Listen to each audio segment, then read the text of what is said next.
Salut mes petites fourmis et bienvenue dans The Marvel Initiative. Ça faisait longtemps qu'on ne s'était pas réunis. Ça fait longtemps, pour parler du MCU. Parce que c'était... Bah non, ça fait pas si longtemps que ça. C'était novembre novembre ou décembre pour Black Panther. On a cette tendance à dire que s'il y a plus de 2 mois sans MCU, c'est que ça fait longtemps. Voilà, c'est ça. On a été mal habitués. Donc les frères Massissam sont dans la place, comme toujours. Salut.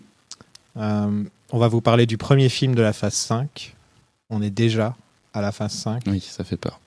Je me demandais à quelle phase on avait commencé. On avait fait le podcast. Quand j'ai commencé le podcast avec Océane et Doug. Je sais plus si c'était la phase 2 ou la phase 3, mais en tout cas, il y a eu beaucoup de temps qui est passé depuis. Oui. C'était avant 2018. Je sais pas quel âge il a, le podcast. Bah, c'était avant 2017, 2018. Ouais, c'est ça. Hein. Donc oui, ça commence à dater maintenant. Bon, qu'est-ce que tu avais pensé de la phase 4 ?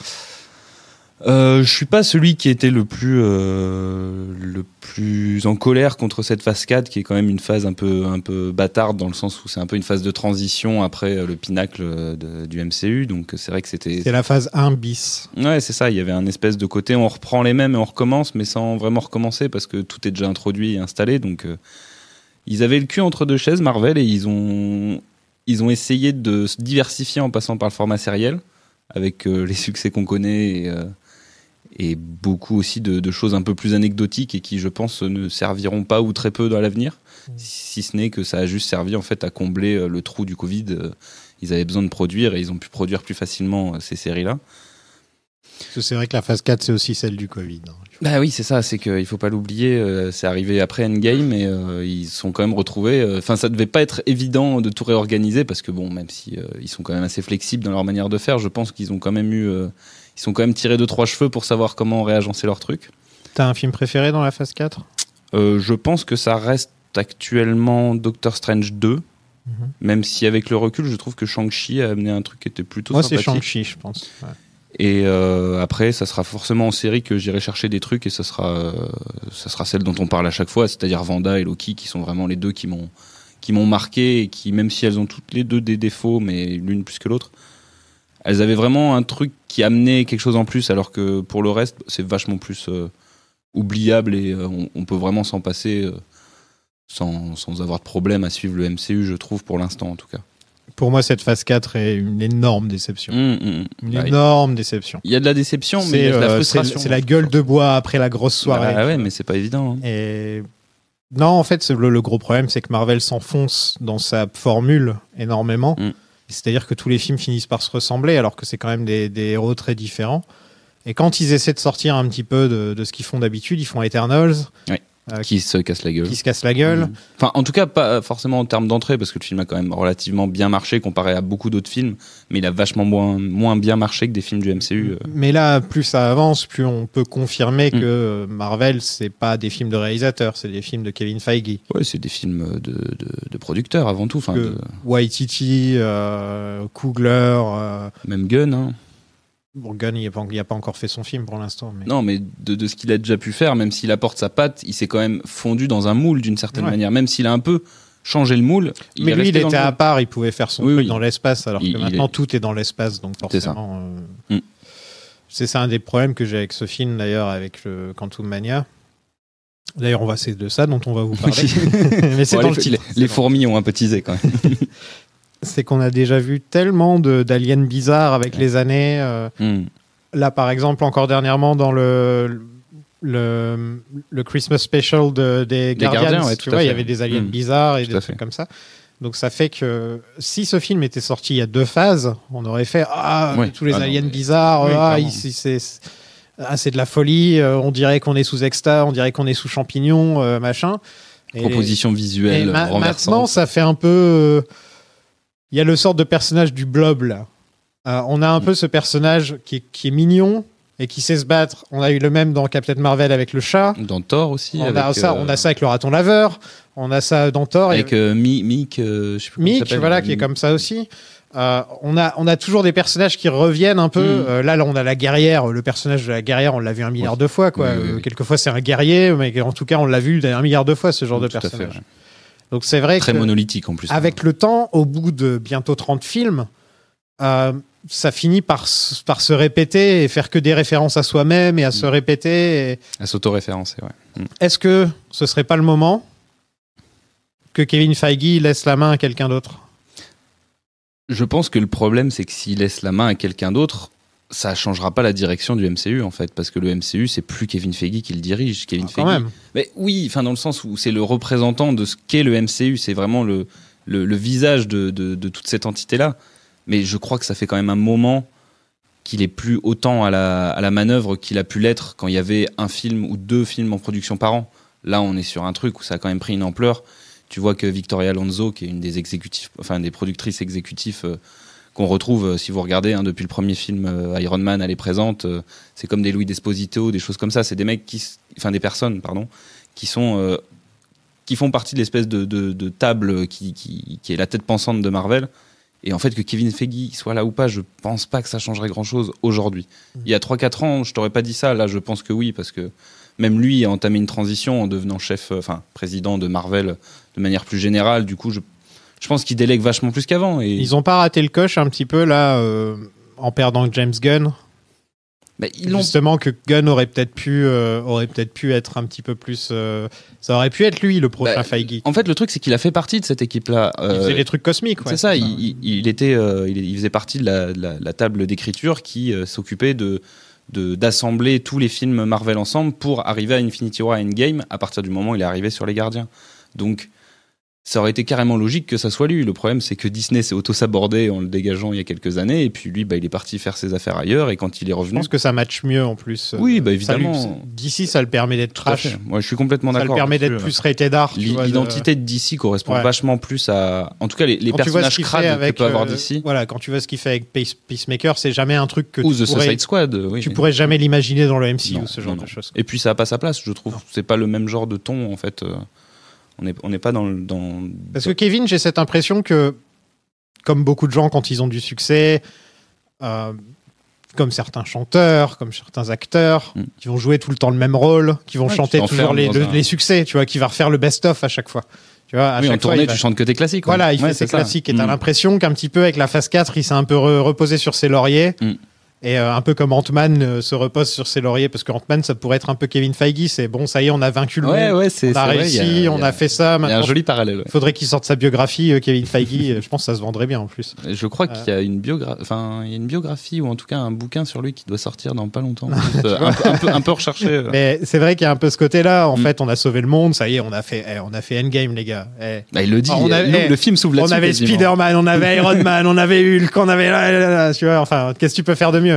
Alors on a fait la meilleure orgie du monde. Qu'est-ce que tu veux faire après quand on s'ennuie forcément un peu. Après tu retournes au missionnaire et voilà. C'est. Je l'aurais pas dit comme ça, mais oui, il y a un peu ce sentiment-là. Et en tout cas, nous on n'est pas forcément sur le mood général, enfin à des degrés différents, mais là il y a quand même un ras-le-bol qui se ressent avec Ant-Man 3 et que ce soit au niveau des critiques et au niveau du public, j'ai cette impression. En France en tout cas. Mais même aux États-Unis, je veux dire, c'est 50% sur Rotten Tomatoes. C'est plus mitigé. 50% sur Rotten Tomatoes, 50% sur Metacritic. C'est que quand même. Oui, il y a des signes. Il y a des signes, ouais. Mais je pense que en fait, ce film-là prend plus pour les autres que pour lui-même, en fait, parce que c'est le produit de tout ce qui a été fait avant. Sans Thor 4, je pense qu'Ant-Man n'aurait pas été comme ça, tu vois. Mais tu sais qu'aux États-Unis, même Doctor Strange s'est fait descendre, Thor s'est fait descendre. Même là-bas, il y a un ras-le-bol général aussi.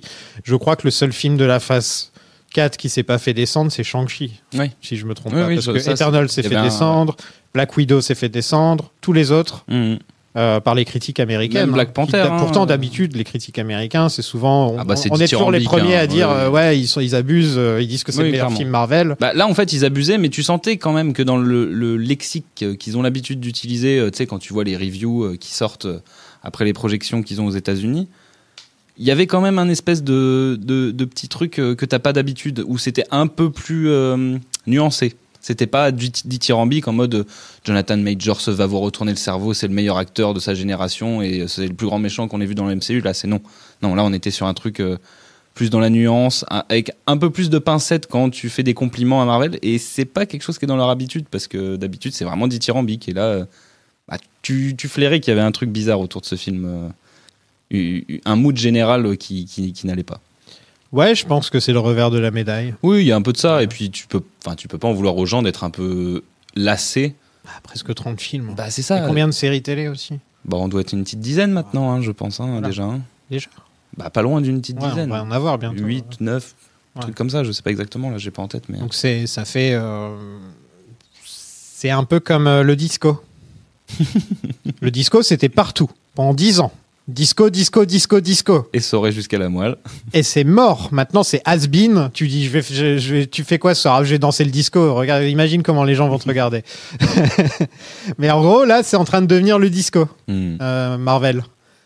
Et en même temps, il y a des gens qui vont dire, ouais, tu vas voir, DC, ils vont rebondir justement grâce à ça. Non, je pense pas, justement. Je pense que c'est les super-héros en général. Et Black Adam l'a prouvé justement dernièrement. Je pense qu'il y a un gros ras-le-bol de ça. Oui, il y a une lassitude. Et... Je sais pas ce que va être le prochain truc. Pendant longtemps, c'était les zombies. Il y a eu les vampires, il y a eu les zombies. Il y a longtemps, il y a eu les péplums, il y a eu les cow-boys. La science-fiction, même la comédie musicale à une époque. Comédie musicale, voilà, tous ces trucs, tous ces genres qui au final, au bout d'un moment, ont perdu le souffle. Mais quand même, Marvel a duré longtemps. C'est peut-être pas fini, va savoir. Ça se trouve. C'est pas fini, mais c'est ce que tu dis, c'est que comme dans toute forme d'art, il y a des cycles et il y a des choses qui viennent et qui repartent. C'est comme la mode, ça vient et ça repart. Enfin, Regarde, le zombie est en train de revenir avec Last of Us. Ouais, les zombies font leur petit comeback avec Last of Us. Plus que le zombie, c'est le post-apo qui est en train de revenir en force parce que on est dans un monde où le post-apo prend une place un peu importante. Des pandémies, des trucs comme ça. Mais là où je m'interroge par rapport au MCU, c'est qu'on est quand même, on se retrouve dans un truc où c'est quand même maintenant presque que des films adressés pour les fans en fait. Et on n'est plus dans des films grand public comme pouvait l'être. T'as vu le nombre de films qu'il faut voir avant de voir mais c'est ça. Ant-Man, là, si tu vois juste les deux Ant-Man d'avant, tu ne comprends absolument rien à ce qui se passe. Je suis d'accord. Et c'est pour ça que je trouve qu'en fait, c'est des films qui s'adressent maintenant plus qu'aux fans en fait. Et c'est peut-être là qu'ils ont perdu quelque chose en rentrant autant dans le détail de ce qu'est Marvel et de ce qu'est l'Infinity Saga, avec de sortir la moindre petite référence, le moindre petit truc. Les gens au début ils s'amusent, c'est ludique, t'y trouves ton compte parce que justement tu découvres. Sauf qu'au bout d'un moment, en fait, là maintenant il n'y a plus que les gens qui aiment foncièrement les comics, et encore parce qu'il y a beaucoup de gens du coup qui sont qui s'insurgent un peu contre ce qu'adapte Marvel parce qu'ils le font mal et ils le font pas correctement. Mais il y a quand même un truc maintenant où tu te dis, j'ai pas l'impression que le grand public en fait a envie de retourner voir des films Marvel. Mais en même parce qu'ils ont vu la fin en fait. C'est ce que j'allais dire, ils ont appelé le dernier Avengers Endgame. Bah oui, c'est ça, ouais. Voilà. Ce que Zoltan disait quand il était encore dans le podcast, il disait moi j'ai vu Iron Man mourir, j'ai vu Captain America avec Peggy, j'ai absolument aucune raison de voir autre chose. Non, mais c'est un ressenti que je comprenais moins il y a 3-4 ans justement, parce qu'on arrivait un espèce de pinacle avec justement la fin de la phase 3 et tout ça. Et quand on me parlait de super-héros fatigue, moi je la ressentais pas parce que moi déjà j'aime le matériau de base et que ça m'intéresse, mais là maintenant je peux un peu plus la comprendre par rapport à ce que juste a produit Marvel ces dernières années, et tu peux pas en vouloir aux gens d'être lassés, d'avoir envie de voir autre chose et d'autres propositions, et je pense que ça va continuer comme ça et que ça va devenir presque une niche comme le sont d'autres genres, tu vois. Mais tu sais que même The Batman, la plupart des gens, les fans, ont adoré The Batman, tu vois. Mais quand je parle aux gens, à la populace lambda, aux gens normaux, c'était long, j'ai déjà vu Batman 1 milliard de fois. Pareil, tu leur dis t'as aimé le dernier Spider-Man, les fans ils vont te dire oui. Mais la plupart des gens... Après, quelqu'un qui apprécie un minimum le cinéma, il trouvera plus son compte avec un film comme The Batman qui va mais même, il y a un ras-le-bol général, même de Batman, je veux dire. Bien sûr, mais de toute façon... Même de Batman. Alors que Batman, c'est quand même le truc qui est censé être Batman et Spider-Man. Normalement, tu fais un film Batman ou un film Spider-Man, tu fais le milliard et on en parle pendant 3 ans. Combien de temps on a parlé de The Dark Knight après quand il est sorti? Là, The Batman, une semaine après sa sortie, on en parlait plus. Non, t'es dur quand même. Non, mais on en parlait plus autant. Je suis d'accord qu'en comparaison... C'était pas au même niveau. En comparaison, ça n'a rien à voir en termes d'ampleur, oui. C'est sûr. Même après Begins, quand il monte la carte du Joker, on en a parlé pendant 3 ans, il y avait des sites web et des trucs. Là, il y a plus ce côté... Je crois qu'on a trop mangé. Tu vois ? Non, on est repu. On a trop bouffé. Non, mais il y a un peu de ça. Hein. Faut être honnête, parce que moi, je continue d'apprécier les films Marvel, même ceux qui sont de qualité moins bonne, parce que ça m'empêche pas de regarder des très bons films à côté par des vrais réalisateurs, enfin, par des réalisateurs qui ont plus qui ont plus la main sur leur projet. Mais, des auteurs, tu veux dire. Oui, des auteurs, tout simplement. Mais j'ai quand même envie de défendre ce truc, parce que même si c'est pourri jusqu'à la moelle et qu'ils ont des méthodes de travail avec leurs employés qui sont catastrophiques et qu'il y a plein de choses qui vont pas. Et le ton. Le gros problème avec les films Marvel, c'est aussi un problème de ton. Après, je préfère le saumon, mais bon, c'est... Oh, ce sera coupé, ça. J'espère. Donc la phase 5 commence. Il y a quoi de prévu dans la phase 5 ? On a du coup, le prochain film, ça sera Les Gardiens. Ouais. De toute façon, il y a Kevin Feige qui a fait une déclaration cette semaine pour dire, enfin, ou la semaine dernière peut-être, pour dire que de toute façon, le rythme allait vraiment encore plus baisser pour prendre plus de temps sur la post-production des films. Quelle surprise! Au bout de 20 ans, enfin, au bout de presque 15 ans, ça serait bien de s'en rendre compte. Mais du coup, donc après, on aura The Marvels qui devait être à la fin de l'été et qui au final arrivera en novembre. Et je crois qu'on n'aura que 2 séries cette année qui seront... Sérieux, 2 séries ? Je crois qu'il n'y a que 2 séries et je ne les ai plus en tête. Ça a peut-être pas aussi bien marché que ça au final. Je sais pas si ça n'a pas aussi bien marché. Je pense qu'ils ont aussi envie de mieux fignoler leur projet peut-être, parce que c'est peut-être qu'ils ont entendu aussi un peu les critiques, hein, à force de même eux s'auto-critiquer avec un côté méta un peu marrant. Au final, peut-être qu'ils ont vraiment compris qu'il y avait un souci, quoi. Et moi, je vais pas gueuler parce c'est parce qu'ils ont envie de prendre plus de temps à faire leur film. Hein. En soi, ça me va, hein, qu'il y en ait un peu moins, mais qu'il soit plus qualitatif, plus ambitieux. Alors, regarde, s'ils avaient pris le temps un peu d'écrire et de peaufiner les effets spéciaux d'un truc comme She-Hulk, ça aurait pu être intéressant. Bien sûr, et ça aurait eu vachement plus d'impact, plutôt que les gens s'en moquent, quoi. Ouais, voilà.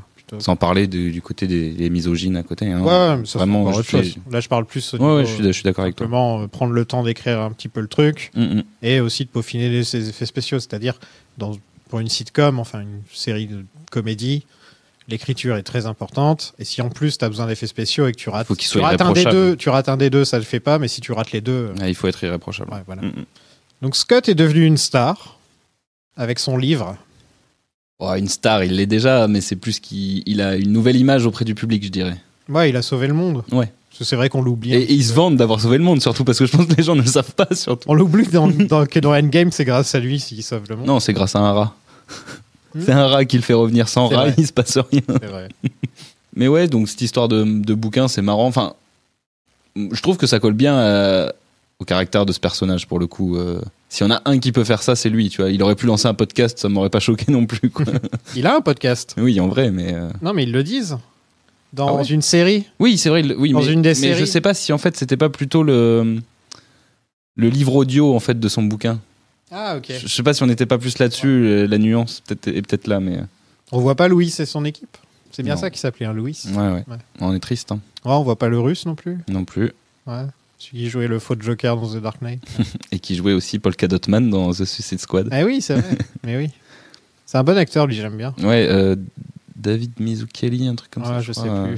J'ai plus son nom en tête. Mais Donc là, on quitte un petit peu quand même. Bon, ça commence de manière comédie et ça se finit un petit peu de manière comédie aussi. Mais on oublie, on met un peu derrière l'humour des 2 premiers films en tout cas, parce que les 2 premiers films sont des comédies. C'est des comédies d'action un peu rigolotes, surtout la première qui est vraiment un film, une comédie familiale d'action. Je vais pas mentir, j'ai vu Ant-Man and the Wasp qu'une seule fois au cinéma. C'est la même chose pour moi. Je l'ai pas revu depuis. Je sais que j'avais pas aimé. Moi non plus. Je m'étais fait chier. Surtout, c'était un film qui avait été teasé comme un film un peu important parce que justement ça allait avoir de l'impact pour la suite, et au final c'était un film qui était insignifiant, mais à un niveau qui était cataclysmique, parce que le truc c'est que moi j'adore le personnage d'Ant-Man, et je défendrai toujours le premier film. Ouais, Paul Rudd est sympa. Paul Rudd est un capital sympathie absolument fabuleux, et tu ne peux qu'avoir envie d'apprécier un personnage comme ça. Le truc c'est que le deuxième film, en fait, Ant-Man n'était qu'un protagoniste parmi tant d'autres dans son film, ce qui est aussi un peu le cas dans celui-là d'ailleurs, mais c'est fait avec plus de subtilité quand même, et avec un peu plus d'intérêt, en tout cas d'envie de creuser le personnage de Scott, et ça m'a fait plaisir pour le coup. Et c'est même pas le film de Scott, j'ai l'impression. Non, c'est pas le film de Scott, c'est ce que je te dis, hein, mais je trouve qu'il est quand même bien traité dans ce film. Ouais, ça va. Sur son. En fait, il donne des trucs à Paul Rudd qui lui donne pas forcément dans les autres films, et ça, c'est sympa parce que Paul Rudd, on sait que c'est un mec drôle, hein, ça y a pas de problème, tout le monde le sait. Est-ce que tu connais son délire qu'il avait avec Conan O'Brien? À chaque fois qu'il allait chez Conan O'Brien, il disait ah voilà l'extrait de mon prochain film. Oui. Et il passait un extrait de Mac and Me. C'est trop drôle. Où le gamin en fauteuil roulant il tombe de la colline. Et il y a le petit alien qui lève la tête comme ça. Paul Rudd il est très très drôle. Moi je l'ai connu d'abord dans les comédies, dans Anchorman, dans Wet Hot American Summer que tu m'as fait découvrir. Oui, il est très drôle dans Wet Hot American Summer. Où il joue vraiment le mec. Ah, il est imbuvable. Le beau gosse qui se la raconte. Le crâneur, comme on dit. Le crâneur, exactement. Et donc, Paul Rudd, il n'y a rien à dire là-dessus. Et là, dans ce film-là, on essaie un petit peu de s'amuser plus avec le côté dramatique de ce qu'il peut faire. Et qui sait aussi faire. Hein. Il l'a pas fait tant de fois que ça. Mais quand il va faire des incursions chez. Mince, j'ai mangé son nom. Judd Apatow ou des choses comme ça, tu vois, il arrive quand même à avoir ce côté un peu plus dramatique et ne pas être que le luron de la bande avec son petit sourire. Puis c'est quand même un mec qui a déjà été nommé homme le plus sexy du monde, donc il a aussi cette image de beau gosse un peu marrant, un peu sympa. Commence à vieillir. Il commence à vieillir. C'est bien. Ça l'a rattrapé. Ça lui va encore mieux, moi je trouve. Ça commence un peu à le rattraper. Au bout d'un moment, il ne peut pas faire illusion non plus. Je sais pas quel âge il a. 50 ans C'est pas un truc comme ça? C'est pas genre 50 ans? Il a plus de 50 ans, je crois. Ouais. Il a très exactement 53 ans. 53 ans. Ouais, c'est impressionnant. Il est bien conservé, ce salaud. Un truc qui m'énerve, et que j'aime bien justement avec Scott, c'est que presque tous les persos du MCU sont très intelligents. Et même sa fille, là, en 5 ans, c'est devenu... elle peut construire... C'est quoi qu'il a dit? Elle peut construire le truc dans sa cave. Je sais plus comment on appelle ça. Comment il sort ça? Tu te rends compte quand même, elle est censée donc... Elle a fait un Hubble dans sa cave. Ouais, voilà. Un télescope Hubble dans sa cave. Un télescope Hubble dans sa cave. Un télescope quantique Hubble. Et ça, c'est presque tous les personnages du MCU. Ouais. Dans le film d'avant, on nous dit que Riri Williams, elle est un génie. Voilà, Shuri, génie. Bruce, génie. Ouais, mais tu peux remonter. Hein, non, mais même Bruce, on le revoit, tu vois, dans Tony Stark, dans She-Hulk. Tony Stark, Peter Parker. Là, on va avoir Reed Richards bientôt. On va avoir des mecs comme Xavier. Enfin, tu vois, des personnages. On va avoir Beast peut-être aussi. Enfin, tu vois, on va avoir tellement d'intello que j'aime bien justement le côté authentique et juste mec normal, un mec lambda qui se retrouve à un Avengers. Enfin, c'est la note d'intention de ce début de film. Hein. C'est le mec normal qui est devenu un Avengers. Qu'est-ce qui lui arrive? C'est vraiment ça le début du film. Hein. Et ça c'est peut-être un petit problème que j'ai avec le MCU et qui commence à devenir relou. C'est que presque tout le monde est trop intelligent. Et justement, c'est peut-être pour ça que j'aime bien Shang-Chi. Parce que Shang-Chi avait pas. Il y avait un côté aussi. Il y avait un petit côté techno-scientifique. Un petit peu mec normaux qui pour la gueule avec sa copine. Enfin, il y avait un petit côté plus sympa comme ça. Ouais, plus près des vrais humains, quoi. Genre. Parce que t'en croises pas des Tony Stark, des Peter Parker, des... Bon, ok, on a Elon Musk, mais... qui joue dans le MCU, d'ailleurs, hein, on l'oublie trop souvent. Mais, enfin, tu vois, t'en croises pas des gens comme ça. Et d'ailleurs, quand j'ai un peu levé les yeux au ciel, quand j'ai vu que Cassie était devenue, elle aussi, très intelligente. Après, on pourra toujours te répondre que c'est comme ça dans les comics, mais c'est vrai, Cassie est aussi assez intelligente et même plus que Scott, je pense. Hein. Mais ça a toujours été un peu le cas, en fait. Scott, c'est un hacker et un cambrioleur. Le MCU est basé sur un personnage qui est un multimilliardaire égocentrique, hyper intelligent. Et toutes les grandes figures masculines, peut-être à l'exception de Thor, si tu prends les Avengers originaux, ils ont tous quand même un côté très, très savant. Hawkeye, là, d'une certaine manière aussi, je trouve. Alors que, à part Thor, au final, c'est tous des technoscientifiques d'une manière ou d'une autre. Hein. Bah, tu vois, il y a Star-Lord aussi qui est sympa à ce niveau-là. Où c'est pas un intello. Oui, mais lui, c'est un bonnet. C'est encore différent. Ouais, mais maintenant, c'est plus un bonnet. T'as vu dans le Christmas Special où tu te dis Chris Pratt, il est juste venu là pour serrer le mal à mâchoire et ne pas sourire. Et ça clash complètement avec ce que son personnage était à l'origine. Mais c'est vrai que Scott c'est pas un bonnet, mais il a quand même ce petit côté, c'est un vrai comic relief, quoi. Oui. Bah, c'est quand même le mec qui, dans le film, sur la fin de toute une saga, fait des vannes sur retour vers le futur pour un truc où t'es censé retourner dans le passé ou aller dans le futur. Enfin, il a beaucoup servi à ça. En bébé ou en vieux, tu vois. Ouais, c'est à lui qu'on fait ce genre de choses. Oui, parce que c'est le personnage sympathique et c'est lui qui perd son taco et donc Hulk vient lui ramener. Ouais, non, mais c'est vrai que c'est toujours lui qui se retrouve dans ce genre de situation. Ouais. C'est en même temps, c'est Ant-Man, quoi. Je veux dire, c'est sur le papier, quand on t'en parle, c'est juste il peut rapetissir, tu fais OK, c'est le pire personnage. Alors que c'est le meilleur. Alors qu'il est très important à l'origine. Oui. Enfin, c'est un Avengers. C'est un des membres fondateurs des Avengers. Pas lui, Hank. Hank, mais en tout cas, le personnage d'Ant-Man, à travers ses différentes incarnations, a été un personnage toujours très important. Ouais.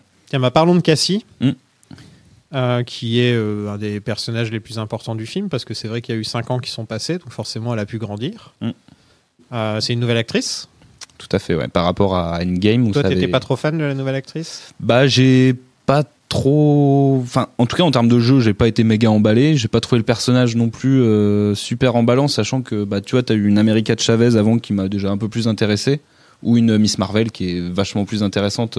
Là, on commence à en avoir des personnages féminins, jeunes. Ouais, jeunes. Ah bah, de toute façon, ça devient vraiment un archétype. T'as vraiment le Avengers original Riri, avec son pendant jeune, et il y a carrément un truc qui est assez flagrant, c'est la différence entre la mentalité de la jeune et de la vieille génération. Il y a Hawkeye aussi. Hawkeye, bien sûr, ouais. Il y a Kate.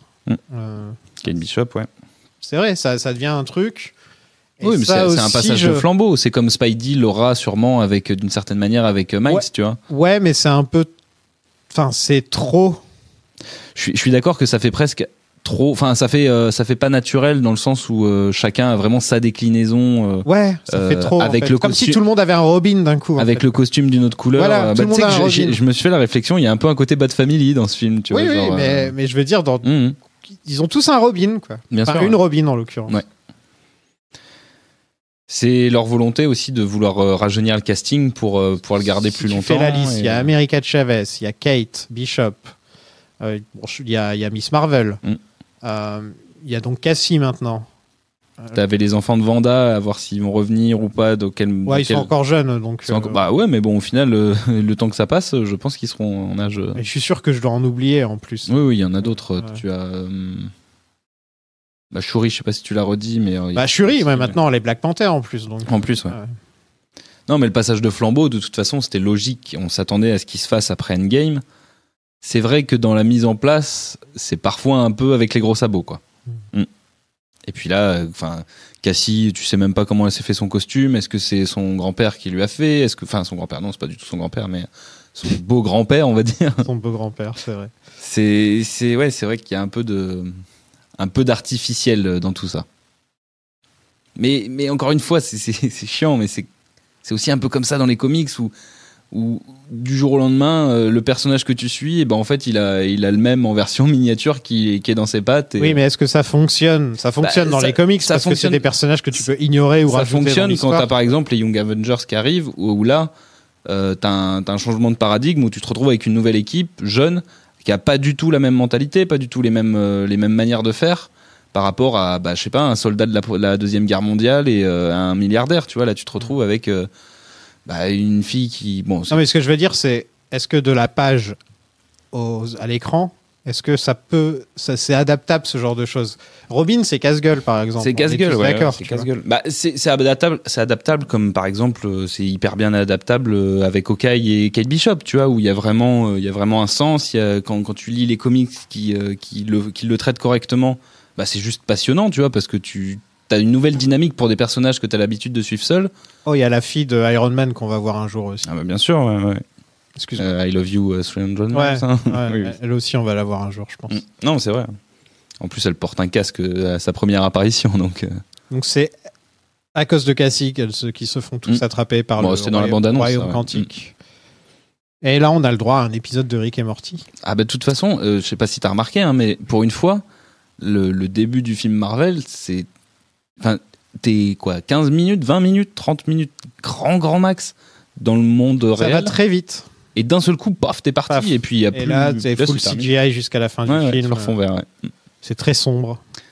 C'est du cache-misère, c'est ce que je te disais en sortant de la séance. Il cache un peu le manque de temps pour faire leur travail correct, enfin pour que les artistes qui bossent sur les effets spéciaux puissent finir leur travail correctement et sans être pressés. Mais tu sais que je me suis fait la remarque, donc en sortant, je t'ai dit, on dirait un épisode de Rick et Morty. Et je vais regarder qui est le scénariste du film. Et le scénariste du film, c'est un mec qui a bossé sur Rick et Morty et qui va faire Kang Dynasty aussi. Et comme je te disais, le scénariste qui a bossé sur Loki et même sur Doctor Strange 2, Michael Waldron, est un mec qui a aussi bossé sur Rick et Morty. Donc ils sont. On dirait un épisode de Rick et Morty. Ouais, il y a de ça. Tu ouvres un portail et tu te retrouves dans un monde bizarre et tu dois essayer de sortir de ce monde. Et, tout le passage avec les personnages qui se dédoublent à l'infini, il y a aussi des. Je suis sûr, j'ai plus le souvenir, mais je suis quasiment sûr qu'il y a des scènes un peu similaires dans Rick et Morty. Le conseil des Kang à la fin, c'est le conseil de Rick. Évidemment. J'avais vraiment l'impression de regarder Rick et Morty. Surtout avec les rires complètement. Mais oui, ils sont tous réunis et il y en a un, c'est un pharaon et l'autre c'est un truc et l'autre l'autre il vient du futur. On dirait vraiment le conseil d'Eric. Donc non, ça c'est vrai que c'est assez flagrant. Donc c'est marrant qu'ils soient allés pêcher dans Rick et Morty pour se dire bon là on va faire le multivers, on va faire le royaume quantique. Quel genre de qui a déjà écrit sur le sujet, et quand tu réfléchis, il y a vraiment que Rick et Morty qui se penchent sur ce genre de sujet. Ou les Daniels qui l'ont fait. Voilà, tu te retrouves avec les scénaristes de Rick et Morty. Heureusement, ils n'ont pas été voir Justin Roiland pour lui demander de travailler sur la saga. Ils sont allés voir les scénaristes directement, ce qui est plus sympa. Et ouais, c'est marrant, quoi. Je pense. Et puis j'imagine que pour des mecs qui bossent sur Rick et Morty, bosser sur un film Marvel, ça doit être l'éclate, parce que je pense que pour être arrivé à bosser sur des trucs comme Rick et Morty, c'est que t'es arrivé d'une manière ou d'une autre par le comics, par la SF et par tous ces trucs-là. Donc eux, ils y trouvent leur compte. Non, si tu arrives sur Rick et Morty, c'est que t'es un comédien, que tu fais du stand-up ou que t'as fait de l'impro. Aussi. Non, c'est vrai. Oui, non, mais oui. C'est comme ça qu'ils trouvent ses scénaristes. Ils trouvent ou alors je sais que Dan Harmon les trouve à la sortie de l'école, les scénaristes. Il va voir à la sortie de l'école, ils disent qui sont les plus drôles et il les récupère comme ça pour Community. C'est comme ça qu'il faisait. J'avais parlé Dan Harmon, il m'avait présenté Alex qui écrivait pour Key and Peele et pour Community. Et lui, pareil, il l'avait récupéré assez jeune et tout. Ils se font scouter à la sortie. Et c'est des mecs qui sont très drôles dans la vie de tous les jours, quoi. Tu vois, il faut être drôle, quoi. Et ensuite, si tu t'y connais en science-fiction, tant mieux, quoi. Et du coup, toi, Cassie, t'en as pensé quoi? Ou Stature si on l'appelle par Stature. C'est Stature, ouais. C'est nul. C'est comme Goliath. Enfin, t'aurais pu l'appeler la coccinelle, j'en sais rien. Mais non, mais c'est vrai. Stature. Il y a la guêpe, il y a la fourmi. Ils peuvent pas l'appeler la mouche ou un truc comme ça, j'en sais rien. C'était déjà pris par David Cronenberg. Cassie, j'ai un peu le même problème que j'ai avec tous ces personnages jeunes là. Juste imagine Ant-Man, la guêpe et la mouche. La guêpe et la mouche 4. Non, mais il y a. Je sais pas si je suis un grand fan de l'actrice en vrai. Non, j'ai pas été méga convaincu. Ouais. Je suis pas. Ouais. Mais en fait, il lui donne pas grand chose à faire et en fait, elle est presque. Enfin, elle est un peu caricaturale dans son rôle de fille la fille du personnage principal, tu vois. En fait, c'est un problème que j'ai avec le film aussi, c'est que la bande-annonce nous vendait Kang qui disait je vais pouvoir te redonner du temps. Tout à fait. Je vais pouvoir t'offrir du temps pour que tu récupères le temps que tu as perdu avec ta fille.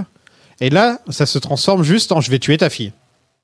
Et justement, je trouvais qu'il y avait un deal à faire avec le diable. Il y aurait pu y avoir une scène où il revient dans le passé ou un truc comme ça. Et là, il se dit non. Il aurait pu lui faire une vraie proposition. Ouais, je peux te renvoyer à cet endroit-là. C'était une des phrases qui m'intéressait dans la bande-annonce. Aussi, tu vois. Et ça, tu me fais réaliser maintenant qu'on l'a pas eu. Et ça, en fait, là, on se retrouve avec juste, si tu fais pas ce que je te dis, je vais tuer ta fille. Voilà. Après, ça amène un truc intéressant qui est la colère de Ant-Man quand il revient en mode. On avait un marché, tu l'as pas respecté, tu vois. Et genre ça, j'ai trouvé ça cool. Non, c'est marrant. C'est de toute façon le trait principal de ce personnage, c'est qu'il fait tout pour sa fille. Donc même quand il est divisé, quand ils arrivent à se retrouver, ils disent en fait, si c'est pour Cassie, on va le faire tous ensemble, tu vois. C'est le seul moyen pour eux pour lui de. En fait, c'est son seul but dans la vie, quoi. Là, c'est ce qu'il dit, c'est presque son seul accomplissement, en fait. Voilà. Parce qu'à côté, c'est un peu un. Il a sauvé le monde, quand même. Oui, mais bon. Lui, ce qui l'intéresse, c'est sa fille, avant tout, quoi. Par contre, il y a un personnage. On parlera de Janet un peu plus tard, qui est plutôt génial. Hein. Ouais. Peut-être le film sur Janet. C'est une très grosse surprise, pour le coup. Mais par contre, il y a un personnage ça fait 3 films qu'on la connaît. Et je sais toujours pas quel est n'importe quel trait de sa personnalité. C'est Hope Van Dyne. Hope, je ne sais pas qui tu es. Evangeline Lilly, elle est pas problématique. Elle a eu quelques petites positions anti-vax récemment. Ouais, bon. Ça, à la limite. Ouais, je veux dire, Evangeline Lilly, je commence à me poser la question, est-ce que c'est une bonne actrice ou pas, tu vois, parce que je la trouve pas géniale, mais en même temps, avec ce qu'on lui donne. On lui donne pas grand-chose à faire. Hein. Là, elle est vraiment juste. C'est Business Lady, en fait, dans les 3 films, c'est Business Lady. Et en dehors de ça. C'est la businesswoman. Oui, c'est le crush du personnage principal, quoi. Mais et en fait, moi, ce qui m'embête surtout, quand ils se disent je t'aime à la fin et tout, tu es censé en avoir quelque chose à faire. Ouais, c'est un peu. Et en plus, il y a pas trop d'alchimie entre les acteurs. En fait, pendant tout le film, à aucun moment t'as un petit geste de tendresse, une petite attention, un truc qui te montre. À chaque fois, il en a que pour sa fille, en fait. Donc, et d'appeler le film Ant-Man et la guêpe pour le 2, je pouvais le comprendre dans le sens où t'introduisais le personnage et que c'est le nom. C'est un nom très célèbre dans les comics Ant-Man and the Wasp, c'est vraiment le. Non, mais là, elle peut porter plainte. C'est brandé. Evangeline Lilly, elle peut porter plainte. Il y a le nom de son personnage sur l'affiche. C'est ça. Elle, on la voit 10 minutes. Je pense que c'est le personnage de tout l'ensemble du casting principal, en prenant du coup la famille tout le groupe de Scott plus Kang. Je pense que c'est le personnage qui parle le moins. Hein. Ben, en même temps, c'est vrai. Qui parle le moins. En gros, pendant tout le film, ça le sert vraiment à dire maman, pourquoi tu m'as pas dit que elle fait que ça en fait. Pendant tout le film, tu aurais dû me le dire, et à switcher parce que, et son intérêt c'est qu'elle peut voler, donc elle peut amener à des situations que les autres. Pour les scènes d'action, c'est cool qu'elle soit là, mais en dehors de ça. Elle est pas dans le film. Alors que là encore, c'est un personnage. Elle est pas dans le film. Le film ne change pas d'un iota. Hein. J'avais regardé une série Avengers. Je me rappelle plus laquelle. Il y a une dizaine d'années, un truc. Ultimate. Non, avant, je pense. Avant Ultimate. Et dedans, il y avait Hope, qui était un des personnages principaux. Mais bien sûr, mais ça a toujours été super bien écrite. Elle était bien. C'était un bon personnage. Et regarde, même dans What If, ils ont ramené Hope et elle était dans l'épisode zombie où elle est là. C'est le personnage principal ou quasiment. Tu vois, genre c'est un personnage qui dans les comics c'est souvent très important. Parce qu'en plus, c'est la fille de Hank Pym, quoi. Donc, mais là, en dehors d'être la meuf d'Ant-Man et la fille de Hank Pym... c'est clair que c'est un peu du gâchis, mais bon, en même temps... Non, mais c'est bizarre, juste qu'elle soit encore sur l'affiche et tout. Enfin, qu'elle soit encore son nom. Ça, je pense que c'est plus une question, parce qu'ils ont plus envie de se prendre des réflexions sexistes, des réflexions en mode on est sexiste parce qu'on met que Ant-Man. Je pense que maintenant, c'est brandé comme ça bougera plus, mais enfin... À aucun moment. On dirait Tintin et Milou. Un peu, ouais. Tintin et Milou. C'est vrai. La même coiffure que Milou. C'est vrai. Non, mais c'est vrai, en plus, c'est clairement Ant-Man qui porte le film, c'est clairement son film, et c'est elle qui se retrouve. C'est lui plus quelqu'un d'autre, tu vois. Ouais, c'est Jeannette, l'autre. C'est ça.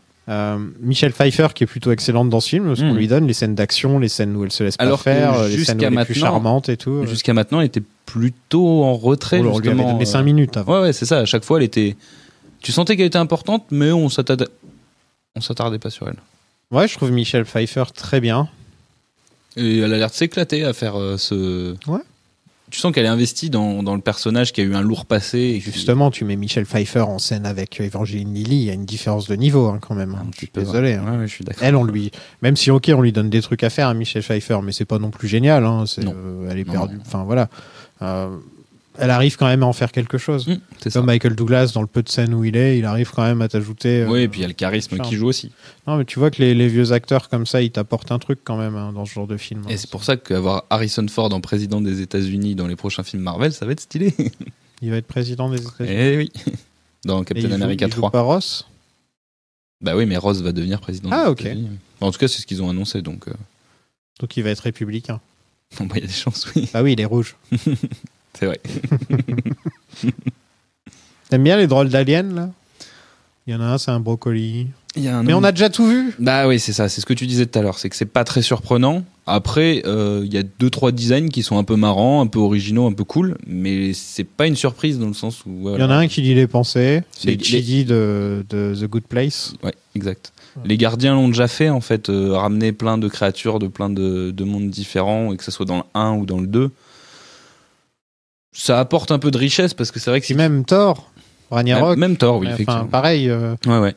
Dans Thor, on en voit beaucoup. Je veux dire, son meilleur pote, c'est un tas de pierres. Donc là où qui parle. Là où ils m'ont pas gêné, c'est que j'aurais été un peu embêté si tu te retrouves dans un monde quantique comme ils l'ont présenté, sans qu'il y ait personne dedans, en fait. Si t'avais 2-3 animaux sauvages, comme tu vois au tout début, la scène avec quand Jeannette sauve Kang au tout début du film, la scène qu'on voit, t'as des espèces de créatures qui ont l'air d'être des espèces d'entités qui vivent dans le monde quantique.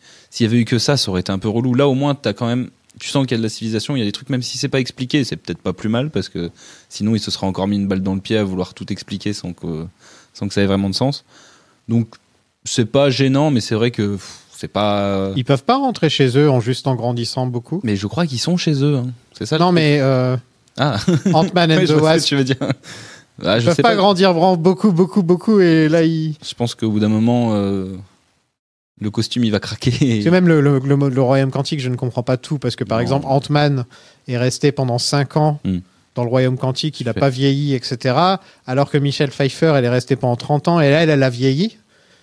Lui, il n'était pas vraiment dans le royaume quantique, sinon Kang l'aurait chopé ou un truc dans le genre. Il était plus entre les deux mondes, il était un truc dans le genre. Peut-être une strate supérieure. Même la manière dont ils ont récupéré Michelle Pfeiffer, on s'en rappelle plus, on s'en rappelle un peu vaguement, mais la manière dont dans le film précédent, pareil, ils utilisent ça pour revenir dans le temps. Ils utilisent le royaume quantique pour revenir dans le temps dans Endgame. En fait, il va falloir qu'on m'explique un jour exactement, parce que là, je ne comprends pas. En fait, c'est un foutoir. C'est un foutoir. On fout tout dedans. Ah, le royaume quantique. Ah, le multivers. En fait, c'est les deux mots-clés. Putain, si tu bois à chaque fois qu'ils disent Quantum Realm dans ces films. Ouais. Et même multivers, hein, là, il est pas mal. Mais Quantum Realm. Mais tu peux pas, tu tires même pas 10 minutes. T'es couché avant. T'avais un truc à dire sur la musique, non ? Oui, j'ai un truc à dire sur la musique. Parce que... Bon, j'aime bien les films Ant-Man, mais bon, on est d'accord que les films Ant-Man, c'est quand même pas des films qui sont marquants pour leur musique. Le thème est sympathique. Non, il est sympa, mais il est pas marquant. Enfin, tu vois, contrairement au thème de Spidey fait par Giacchino. Ou même celui de Doctor Strange aussi. Ou même celui de Strange, qui a aussi un thème de Giacchino. T'as une empreinte qui fonctionne et qui donne vraiment une identité, une couleur en fait au film. Là, tu l'as pas trop quand même. Et encore une fois, c'est vrai que je suis un peu déçu parce que t'as vraiment moyen de t'amuser avec un personnage comme ça, avec des sonorités un peu bizarres qui te ramènent, je sais pas, aux insectes ou des choses comme ça. Et là, du coup, tu peux aller chercher des trucs un peu nébuleux, comme, enfin, tu sais, vraiment des musiques qui t'embarquent un peu dans un voyage. Et là, en fait, t'as le voyage, mais t'as pas le... Il y a un moment où la musique, d'un seul coup, elle prend toute la place, avec une sorte de musique un peu techno sur les bords, un peu électro. J'ai pas trop compris pourquoi la musique était aussi envahissante sur ce moment-là. Je pense que c'est pour... Enfin, moi, je l'ai ressenti comme le côté technologique de Kang qui prend un peu le pas sur tout. C'est comme ça que je l'ai ressenti. Je me suis fait la réflexion aussi qu'il y avait un peu de musique techno. Un peu électro. Ouais, enfin, électro... Ouais, techno presque, hein, par moment, vu les beats, mais... Du coup, il a fait quoi, tu me disais ? C'est ça, c'est que je me rappelais plus qui avait fait la musique des Ant-Man, et en regardant, donc c'est Christophe Beck qui a fait du coup les 2 premiers Ant-Man, qui nous a fait aussi quelques bons tâcherons, notamment si je les retrouve. On a par exemple pourquoi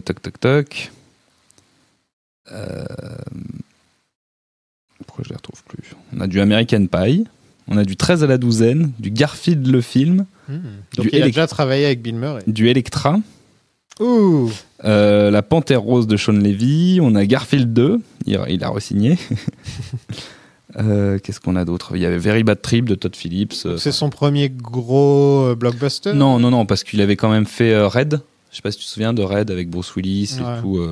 Ouais, mais je veux dire son premier super-héros en tout cas. Premier super-héros, non, vu qu'il y a eu Electra et qu'il a fait les 2 premiers films Ant-Man aussi. Electra, donc, est-ce que ça compte ? Ça compte en soi. Hein.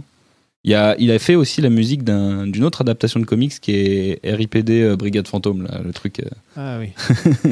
Il a fait la musique d'Edge of Tomorrow, tu vois, qui est un très bon film. La musique, je m'en souviens pas particulièrement, mais. Et il a fait la musique de La Reine des Neiges 2 aussi. Voilà. Et il a fait la musique de Buffy contre les vampires. Ok. En 97, voilà. Classe. Donc il y a quand même... et WandaVision aussi, il a fait la musique de WandaVision. Donc il a quand même... Elle est bien la musique de WandaVision. C'est ça, c'est qu'il est sur plein de projets très différents et c'est dommage parce que d'un projet à l'autre, tu retrouves pas quand même ce que peut faire un Giacchino avec des thèmes qui sont toujours très marquants, quoi. Il y a beaucoup de compositeurs qui font films d'auteur, films d'action. Il n'a pas l'air d'être là-dedans parce que lui, il tourne sur tous les films de Sean Levy, donc... J'ai rigolé en voyant Michael Douglas servir de taxi avec ses mains dans un blob. Là. Ouais, et puis il a l'air de s'amuser. Surtout les 2 mains dans le blob, là, ça m'a fait rire. Je me suis dit, putain, mec. Bah écoute, au prix où ils sont payés, je pense qu'ils peuvent s'amuser à faire du taxi. À une époque, c'était l'homme le plus sexy du monde et maintenant il est là avec son bouc, avec son oreillette et tout. Il parle aux fourmis. Non mais ça fout un coup quand même parce que quand j'ai grandi, Michael Douglas c'était un sex symbole, ouais. Voilà, c'était Basic Instinct et tout, enfin les trucs les The Game ou des trucs comme ça où il pouvait avoir des rôles hyper sombres et tout, ouais. Ah ouais. On en est bien revenu, ouais. Ça fait bizarre, ouais. Ça fait bizarre de le voir jouer. Mais c'est un excellent casting. Il joue normal, quoi. C'est un excellent casting pour Hank Pym, hein. Par contre, je m'en remettrai jamais, hein. Il est vraiment très fort. Hank Pym qui hélas, à cause d'une page dans un comics des années 60 ou 70, est considéré comme le mec dans les comics qui bat sa femme. Oui. Alors qu'il y a eu des décennies de comics qui sont sortis avec Hank Pym, mais juste à cause d'une page où il met une claque à Jeannette, il est considéré comme le mec qui bat sa femme. Et donc c'est sûrement aussi pour ça qu'ils ont décidé d'adapter Scott Lang.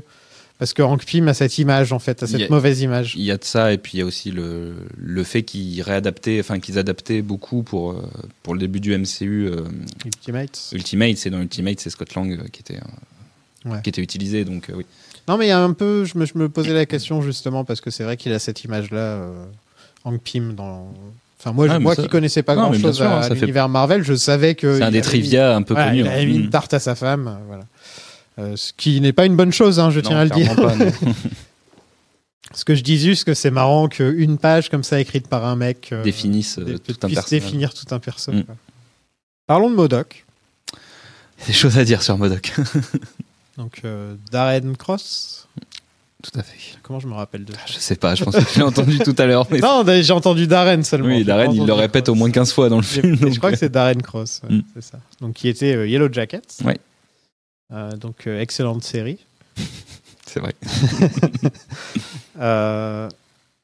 Et qui donc a été envoyé dans le Royaume Quantique, ce qui est une bonne idée quand on y réfléchit, le fait qu'on ne sait pas où il va en fait quand il meurt. Quand il meurt dans le premier Ant-Man, et on aurait pu se dire tiens, il est peut-être dans le Royaume Quantique. Donc, en vrai, ça fait partie des trucs qui sont un peu listés parmi, tu sais, quand les gens commencent un peu à chercher les trucs non résolus qu'il y a dans le MCU. Le destin de ce personnage-là en fait partie, parce que c'est vrai qu'en plus, il y a eu, je crois, c'est dans Loki qu'on voyait un casque de Yellow Jacket. Ah ouais. Il me semble qu'on avait parlé de ça en plus. Mais oui, ça fait partie des tiroirs qui n'ont pas été réouverts par Marvel, et là, l'occasion était parfaite. Mais bon, Patton Oswalt doit se retourner là où il est, même s'il n'est pas mort. Mais pourquoi? Parce que lui est hyper attaché au personnage. Il fait la voix de MODOK. C'est lui qui double MODOK dans la série qui avait été faite sur Hulu, si je dis pas de bêtises. Qui était pas génial.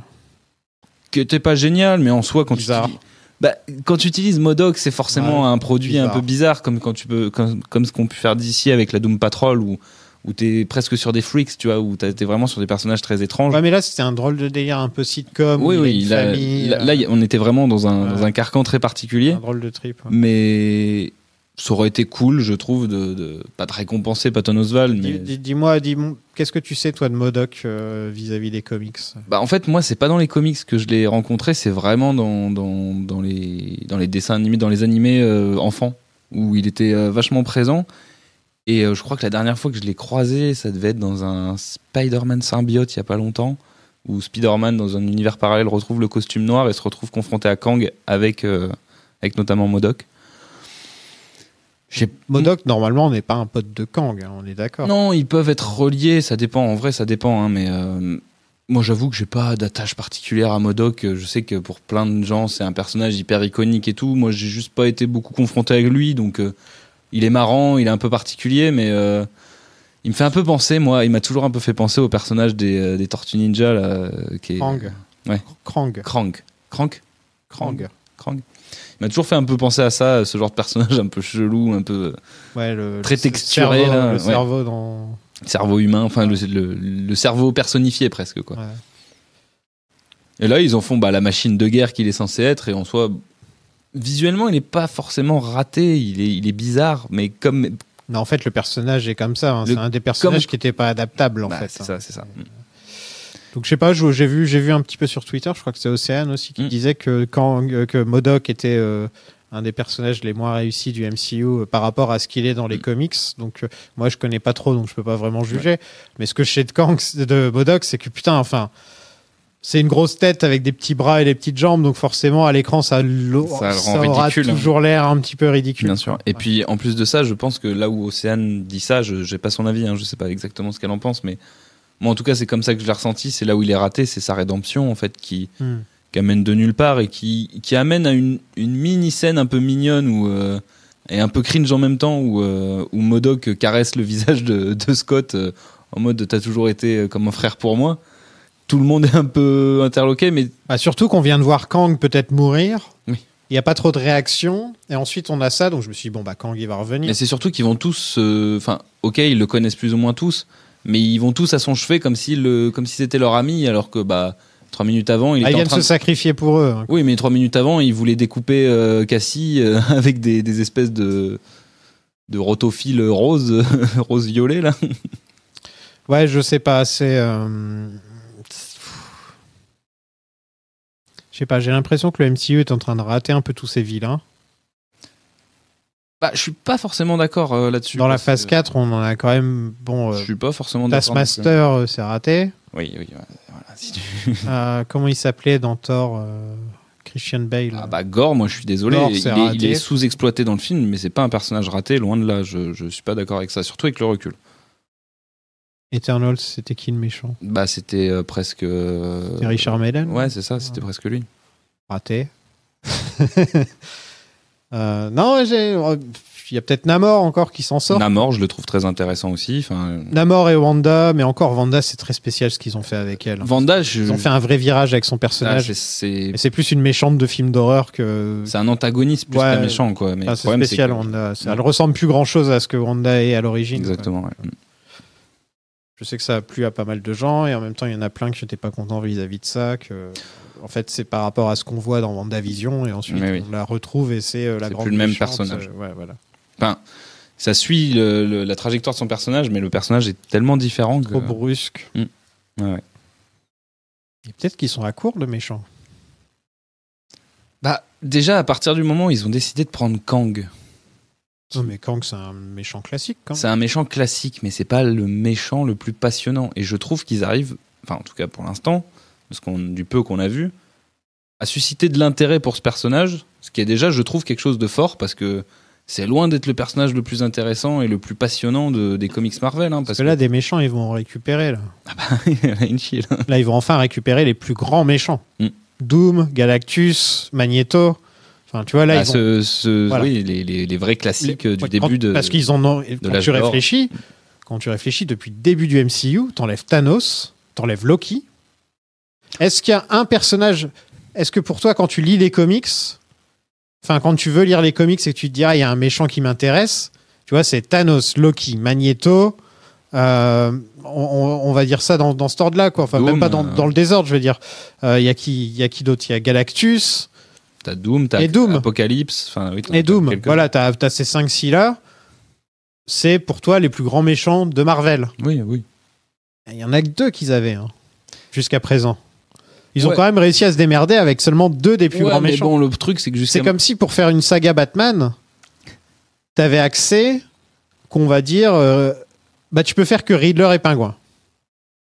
Tu dois faire 5 films et t'as que Riddler et Pingouin. Tu vois ? Après, le truc, c'est que vaut mieux qu'ils les économisent, les grands méchants, parce que vu comment ils les dézinguent à chaque fois, tu prends... mais là, ça s'écrit tout seul. Oui, évidemment que ça s'écrit tout seul, mais... Magneto, ça c'est toujours écrit tout seul.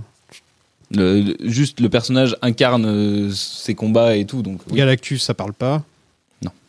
Non, et puis c'est très dur à adapter aussi, d'ailleurs, mais bon, on verra.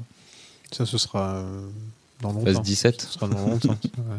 Il faut déjà introduire les 4 fantastiques. Non, mais imagine déjà tous les méchants mutants qu'ils vont récupérer. Là.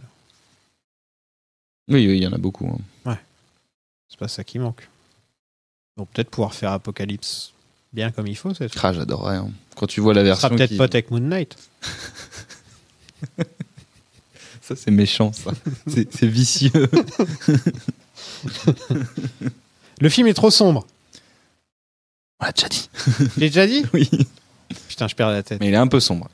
Mais non, mais je vois rien des fois. En plus, j'ai un truc sur mes lunettes qui fait que j'ai les lunettes un peu plus foncées que Et donc il y a quelques fois là en ce moment, j'ai eu le même problème avec Black Panther aussi. Qui était plus sombre, j'ai trouvé. Quand même, hein, c'est là le fait en fait on est dans un monde où déjà tout est en image de synthèse. Ouais.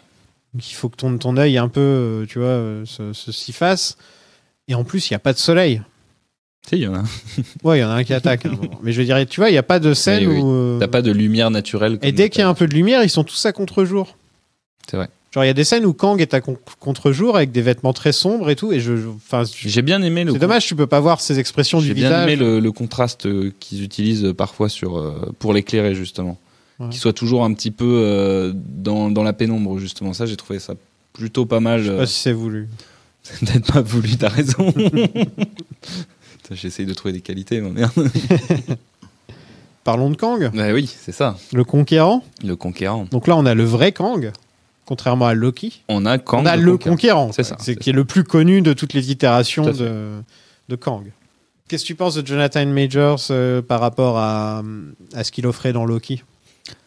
C'est pas pareil. C'est dur à comparer dans le sens où c'est pas les mêmes personnages et il va falloir que tout le monde se le mette dans la tête, hein, parce que He Who Remains, c'est vraiment pas Kang le Conquérant, et quand tu vois...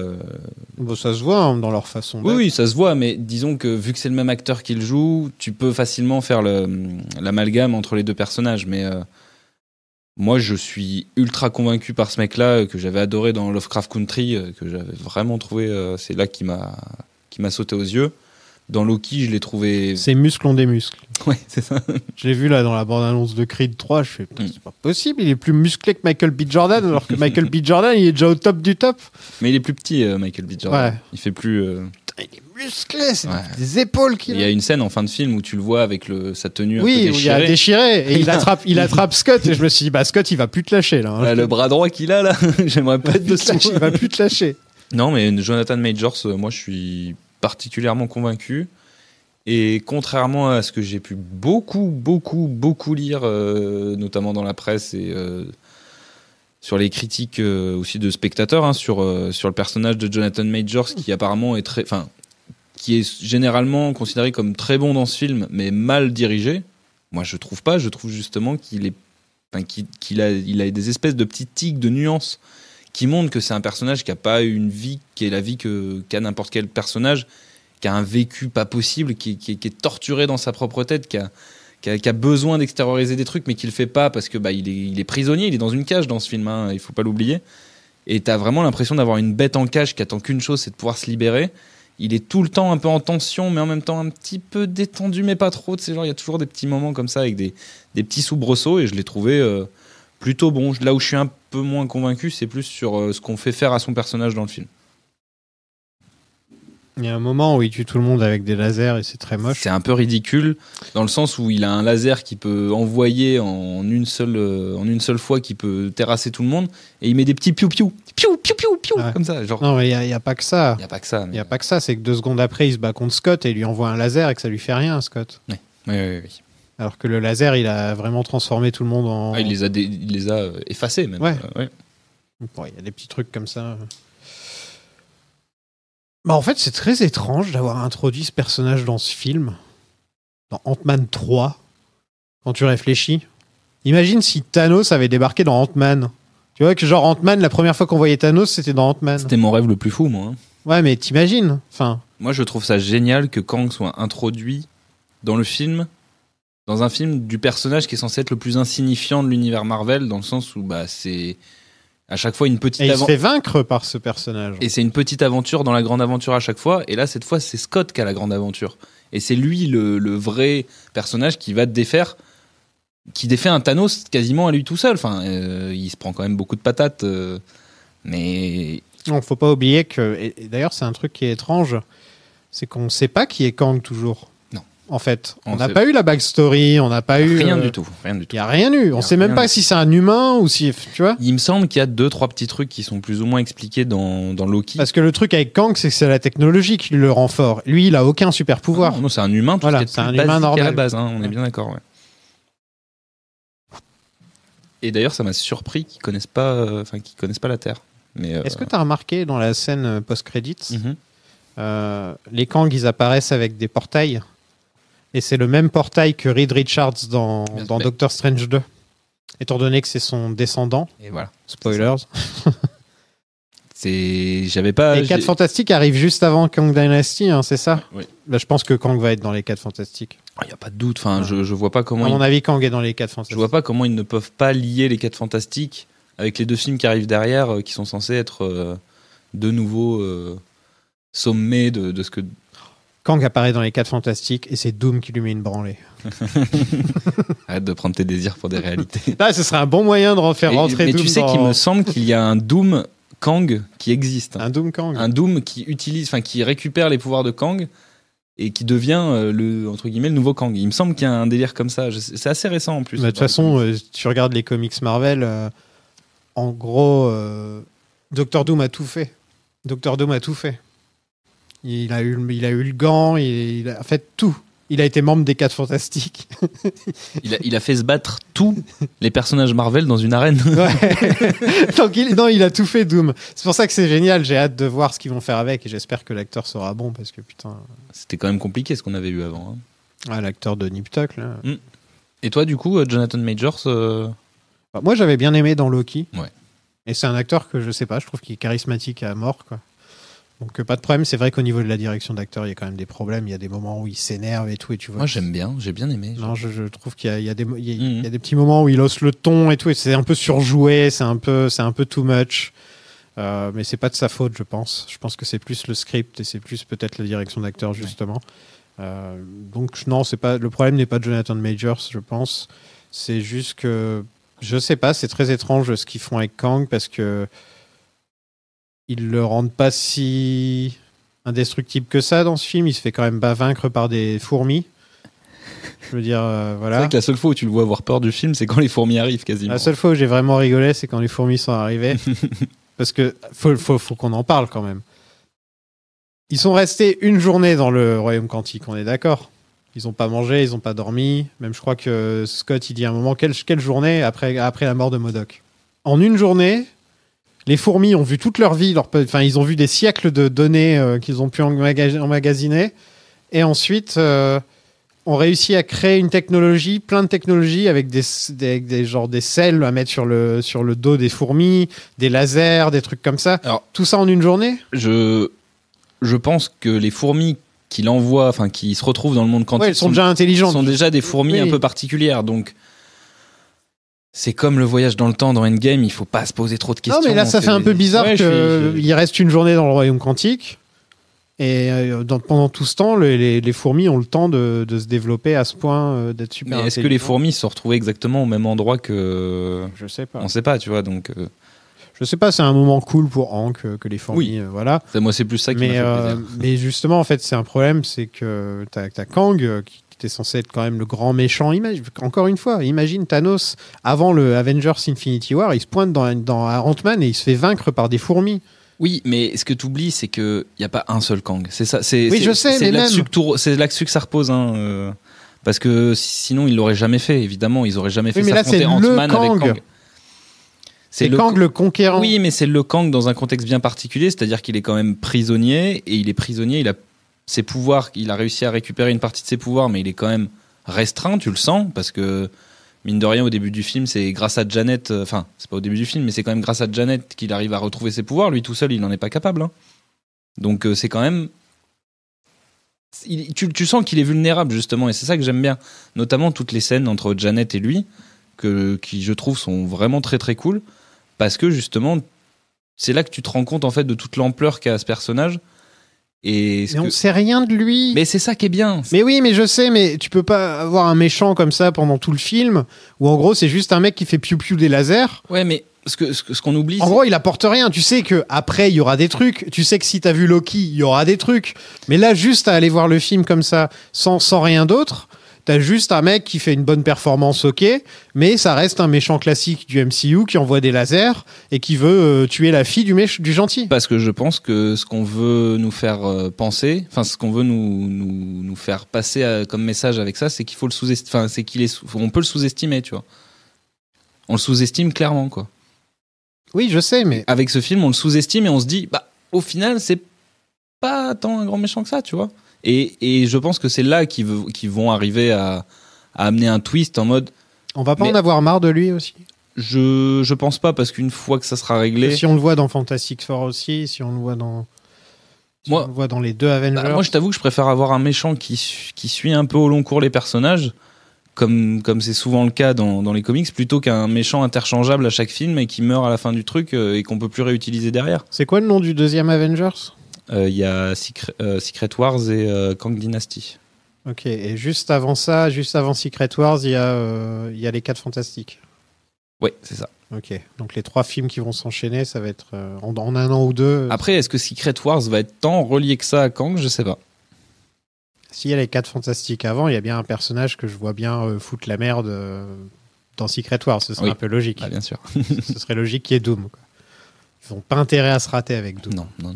Ils n'ont pas intérêt à que quand il ait son masque, il y ait le truc à la Tony Stark où on voit son visage. Ça, c'est un truc qui m'a saoulé dans le film qu'on vient de voir. Et qui était déjà un truc hyper symptomatique des films Marvel, mais ce switch de masque toutes les 2 secondes, que ça soit les Ant-Man au pluriel, ou que ça soit Kang. Parce que même Kang, au moindre truc, il réenlève son masque et tu le vois, je pense, 2 scènes au final, vraiment 2 scènes où il a vraiment son côté bleu avec le casque en entier. Enfin, c'est chiant, quoi. Moi, ça me sort à chaque fois d'entendre ce petit clic. Ouais. Enfin, ils n'assument pas leur personnage, ils assument pas. Et avec Spidey, c'est la même chose. Ils n'arrivent pas à assumer d'avoir le personnage en costume. Il faut vendre l'acteur à chaque fois et c'est un truc qui est frustrant. Par contre, un autre truc que je voulais dire sur Jonathan Majors, c'est que je trouve qu'il est super bien amené dans le film, parce que tu as cette première scène en début de film où tu le vois, et après c'est tout le temps lui. Et à chaque fois, toi, tous les gens qui regardent le film savent qui il est. T'as vu Loki, t'as vu la scène en début de film, au moins il a identifié, donc t'as au moins un visage à mettre, et la menace, elle monte petit à petit, elle monte, jusqu'à ce qu'il arrive. Et je trouve, il n'est pas assez iconisé quand il arrive, mais la montée pas scénaristique, mais dramatique autour de son arrivée, et du mystère autour de lui, est pas mal dans ce film, je trouve. En gros, si tu m'avais pas dit ça va être le grand méchant dans les Avengers, je l'aurais classé dans les Malekith et dans les mecs. Oh non. Très bon acteur. Très très bon acteur. Mais dans les faits, on nous dit que c'est un conquérant. On nous montre rapidement qu'il a une armée. Et ouais, mais tu vois, l'instant attaque des clones. On te file des fragments pour le moment, et c'était déjà le cas dans Loki. On te file des fragments de ce qu'est Kang. Et à ce moment-là, mais Kang, c'est pas un personnage. La scène où elle touche son vaisseau, c'est complètement con d'ailleurs. Elle touche son vaisseau et elle a des flashbacks de la vie de Kang. Ça n'a aucun sens. C'est accurate, mais oui, c'est pas très logique. Ça n'a aucun sens. Et elle a des flashbacks, mais c'est très rapide. Ils auraient dû nous montrer justement des scènes où il dit qu'il a tué plein d'Avengers. Il se vante d'avoir tué tellement d'Avengers qu'il ne sait pas qui sont les Avengers. Dans le flashback, tu peux pas avoir lui en train avec le marteau par terre. Non, parce qu'on vient de voir une scène dans Doctor Strange 2 où tu as déjà des Avengers qui se font dézinguer. Du coup, ils veulent pas non plus, je pense, trop désacraliser les Avengers. Tu les montres morts par terre, comme dans la scène dans Age of Ultron. À la limite. Voilà. Ouais. Tu montres, par exemple, j'en sais rien, tu montres une blonde de dos et tu vois que c'est Captain Marvel. Le truc, c'est que c'est tellement fragmenté, là, les souvenirs qu'on voit, que je préfère que ça reste vraiment un truc où tu vois que c'est un destructeur de monde et un conquérant, plutôt que de le voir comme juste un assassin de... Et on nous le vend avec du blabla, et dans Loki on nous le vendait avec du blabla, et dans celui-là on nous le vend avec du blabla. Faudrait qu'il montre un petit peu. Je préfère qu'il me le vende avec du blabla plutôt qu'avec des images moches. Show don't tell. Ouais, mais il y a tel et tel, tu vois, parce que le truc c'est que... Enfin, il y a chaud et chaud, parce que le truc c'est que quand tu vois ce qu'ils font visuellement, vu que Marvel manque clairement d'ambition visuelle depuis un paquet d'années maintenant, je préfère que ça passe par du dialogue et qu'on ait des dialogues intéressants avec la scène, enfin le climax de Loki où c'est que du dialogue et que de la discussion. Mais ça me dérange pas. Tu sais très bien que je l'ai adoré. Je sais bien, mais c'est justement ça. Tu vois, c'est que c'est un personnage. C'est que là, ça fait longtemps quand même on essaie de nous le vendre. Et en fait, c'est ça. En fait, on essaie de nous le vendre. On nous le vend pas pour l'instant. Ah, je suis pas d'accord. Moi, justement, je trouve qu'on nous le vend bien. Je trouve que c'est un des points forts de ce film, c'est qu'on nous vend bien Kang. Là où je trouve qu'au final, le film après reste assez anecdotique, parce qu'au final, ok, ils ont vaincu Kang, mais t'as même ce dialogue de fin intérieur de Scott qui se dit, mais est-ce que je l'ai vraiment tué ? Je sais pas. Oui, c'est une blague. Je suis pas sûr que ce soit une blague. Oui, mais je sais, mais en même temps, c'est un clin d'œil pour dire aux gens, revenez. C'est une vanne. Mais avec cette scène post-générique en plus derrière, Non, moi je trouve qu'on nous le vend bien parce qu'on nous l'amène crescendo. C'est pas un personnage, contrairement à Thanos, qui en plus était beaucoup modifié aussi parce que c'était aussi un peu complexe avec la mort et tout ça. C'est pas un personnage simple à aborder. Non, mais je sais. Mais... Et du coup, moi je trouve que t'as besoin de prendre le temps pour l'introduire parce que sinon le concept, le high concept de Kang est tellement what the fuck et débile que tu peux pas le vendre justement si tu l'amènes en un claquement de doigts, ça marchera pas. En fait, le gros problème que j'ai, c'est que dans Loki, on avait une version de lui qui était un peu perdue, un peu faux folle. Oui, mais avec un peu chelou, avec un bon fond, tu vois, mais un peu bizarre, un peu genre bon, de toute façon, je vais mourir dans 1 heure, quoi. Tu vois, genre je m'en fous un petit peu. Là, on a vraiment le méchant classique du MCU. Ouais, mais c'est ça, Kang, c'est qu'il a tellement de facettes différentes. Oui, mais j'ai pas besoin de voir celle-là. Ou alors tu le fais autrement. Ouais, t'es trop dur. On est à combien de films du MCU là ? Combien de fois on a ce genre de méchant ? Mais moi, je trouve que c'est un méchant qu'on n'a pas encore vu, justement. Non, parce que tu sais qui il est. Mais non, mais je parle du méchant dans ce film-là. Moi, je parle en tant que moi, là. Moi, oui, je connais rien de Kang. Mais le méchant qu'on a dans ce film-là, je trouve qu'on l'a pas souvent vu. Parce qu'un personnage, ton méchant, il est en prison tout le film. Hein. Et il le reste en prison. Il sort jamais de son environnement. Il est bloqué. C'est un personnage qui est bloqué. Et c'est là où je le trouve intéressant et où tu sens qu'il est frustré parce qu'il peut pas développer tout ce qu'il aimerait montrer. Et c'est ça qui est bien parce qu'il est frustré et du coup, t'es frustré de pas le voir en action. Et je trouve que c'est pour le coup bien écrit. Je vais dire que Marvel écrit bien un truc. Oui, je trouve que là, c'est bien écrit. Il y a des trucs qui sont vraiment pas ouf dans ce film et je trouve pas que ça soit un excellent film. Mais autour de ce qu'il prépare, je trouve que c'est bien fichu par rapport à ce perso. Moi, j'attends de voir. Hein. Bah écoute. En fait, c'est ça le truc. Moi, je cherche pas à te convaincre. Hein, j'espère juste que je me trompe pas. C'est surtout ça. C'est bien beau de faire les 15 bonnes premières minutes du match, tu vois. Mais si tu gagnes pas après, voilà. C'est ça le truc. Moi, j'attends. Par contre, là, j'ai envie d'un truc. Il faut quand même te dire que Thanos a marqué les gens. Oui, mais rappelle-toi... Thanos a marqué les gens dès qu'on l'a vu prendre le mal. Ouais, mais non, je suis pas d'accord. Dès qu'on l'a vu dans Avengers. Je suis pas d'accord. Rappelle-toi, c'est terrible. Enfin, avec un peu de recul maintenant, sur le moment, on le trouvait pas ridicule parce qu'on n'avait pas encore eu la version qu'il y avait eu après et tout. Mais revois la scène aujourd'hui. Il est introduit, mais enfin, c'est ridicule, hein. Tu vois juste un grand sourire maléfique d'un personnage hyper moche et tu le revois après c'est dans Les Gardiens de la Galaxie où il réapparaît. Tu te rappelles pas quand il est sorti Avengers ? Non, mais je me souviens que c'était fou parce qu'il y avait Thanos, mais en soi, l'apparition de Thanos, elle est hyper anecdotique, tu vois. Oui, mais c'est une post-credit, quoi, je veux dire. Comme tout est anecdotique dans les post-credits. Non, justement. Plus maintenant. Wow. Regarde, la preuve, c'est qu'il y a des gens qui sont capables de dire que les scènes post-génériques de ce film sont plus intéressantes et importantes que ce qu'il y a dans ce film. Pourtant, les scènes post-crédits, elles sont pas. La première est assez intéressante parce que la deuxième, c'est une scène d'une série. C'est ça. C'est un peu déceptif, quoi. Moi, je préfère ne pas voir cette scène et la découvrir dans la série plutôt qu'avoir avoir juste la première, en fait, qui suffisait avec le Kang Will Return et c'était parfait, quoi. Parlons des scènes post-crédits. Oui, quand même, ouais. Oui, c'est bien d'en parler. Donc, il y a les Kang. Jonathan Majors qui fait un accent différent avec chacun des Kang et une voix différente avec chacun des Kang. C'est franchement ridicule. Un petit peu. C'est franchement, il y en a un qui est là. Oh, je suis Kang. Ouais, je suis Kang. Autant son jeu dans le film me donne envie de. Faut pas les mettre ensemble. Ça risque d'être un des trucs sur lesquels il doit faire attention. Je pense que tu as raison là-dessus parce que ça peut vite devenir ridicule. Mais par contre, il y a un truc que j'ai vraiment envie de voir, c'est de revoir la scène, enfin le dernier épisode de Loki, pour revoir un peu le jeu de Jonathan Majors et voir comment il joue. Parce que lui, ce qu'il a dit en interview il y a pas longtemps, c'est que il a pas tout, hein, il sait pas tout ce qu'il va faire avec son personnage. Et du coup, on lui donne des trucs. Et lui, il est aussi un petit peu, et c'est peut-être aussi pour ça qu'il est un peu mal dirigé. C'est qu'il sait pas ce que va représenter son personnage. On lui a pas encore dit ce qu'il y aurait dans Kang Dynasty, par exemple. Voilà, exactement. Et du coup, vu qu'il ne sait pas ça, c'est un peu plus compliqué. Ça, c'est pas bien. Non, ça, c'est pas cool. Mais le truc, c'est que je pense que même eux ne savent pas encore ce qu'il va y avoir dans Kang Dynasty. Donc, il faut écrire les 4 Fantastiques avant. Mais par contre, cette scène, là où elle est intéressante, c'est vraiment... Ça y est, on te les montre.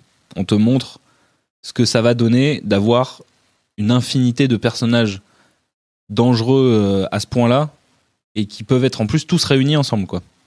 Parce qu'ils s'entendent et ils savent. Je me demande s'il va pas y avoir une sorte de ras-le-bol d'avoir tous ces personnages qui arrivent tout le temps. Que Kang t'en tue un, en fait, il y en a 10 autres. Oui, mais t'auras peut-être des Kang qui seront du bon côté aussi, tu vois. Genre, et c'est peut-être même Kang qui va tuer Kang à la fin de Kang Dynasty. Mais à ce moment-là, il y aura combien de Kang par film, quoi? Mais il n'y en a pas besoin d'en avoir beaucoup, hein, parce que t'en as beaucoup qui seront anecdotiques. Là, tu vois, le pharaon, plus celui avec le visage un peu noir, plus. Ah si, c'est celui du futur, qui est vraiment du futur, vraiment très lointain. Ça fait partie des itérations de Kang qui sont les plus célèbres et les plus connues, avec Kang le Conquérant. Et je pense qu'ils vont se limiter à 3 ou 4 Kang grand max. Et ça suffira pour dire ce qu'ils veulent dire avec le perso.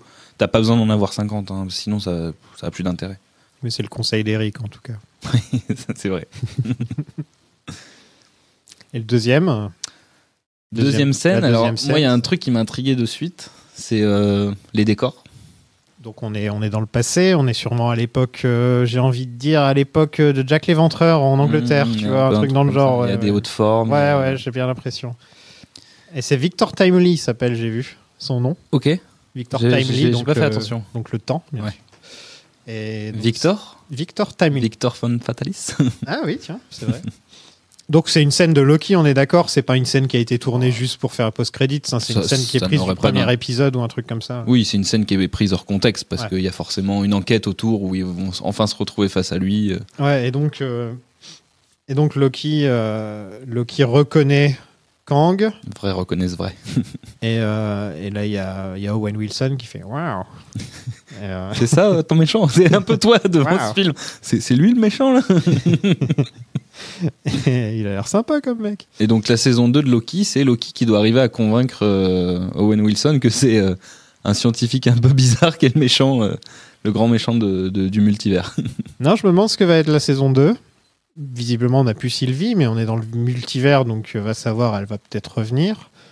Et en plus d'être dans le multivers, on est dans la TVA, donc... Là, ça va être sur Kang, je pense, beaucoup plus. Ça va pas être comme Loki qui te rencontre d'autres Loki. Je pense qu'on a fini les histoires avec tous les Loki. Là, moi, ce que j'ai vu dans cette scène, c'est un buddy movie de deux flics qui enquêtent sur qui sont à la recherche d'un type. Sherlock et Watson. Bah, c'est ça, hein, moi j'ai vu ça. Hein.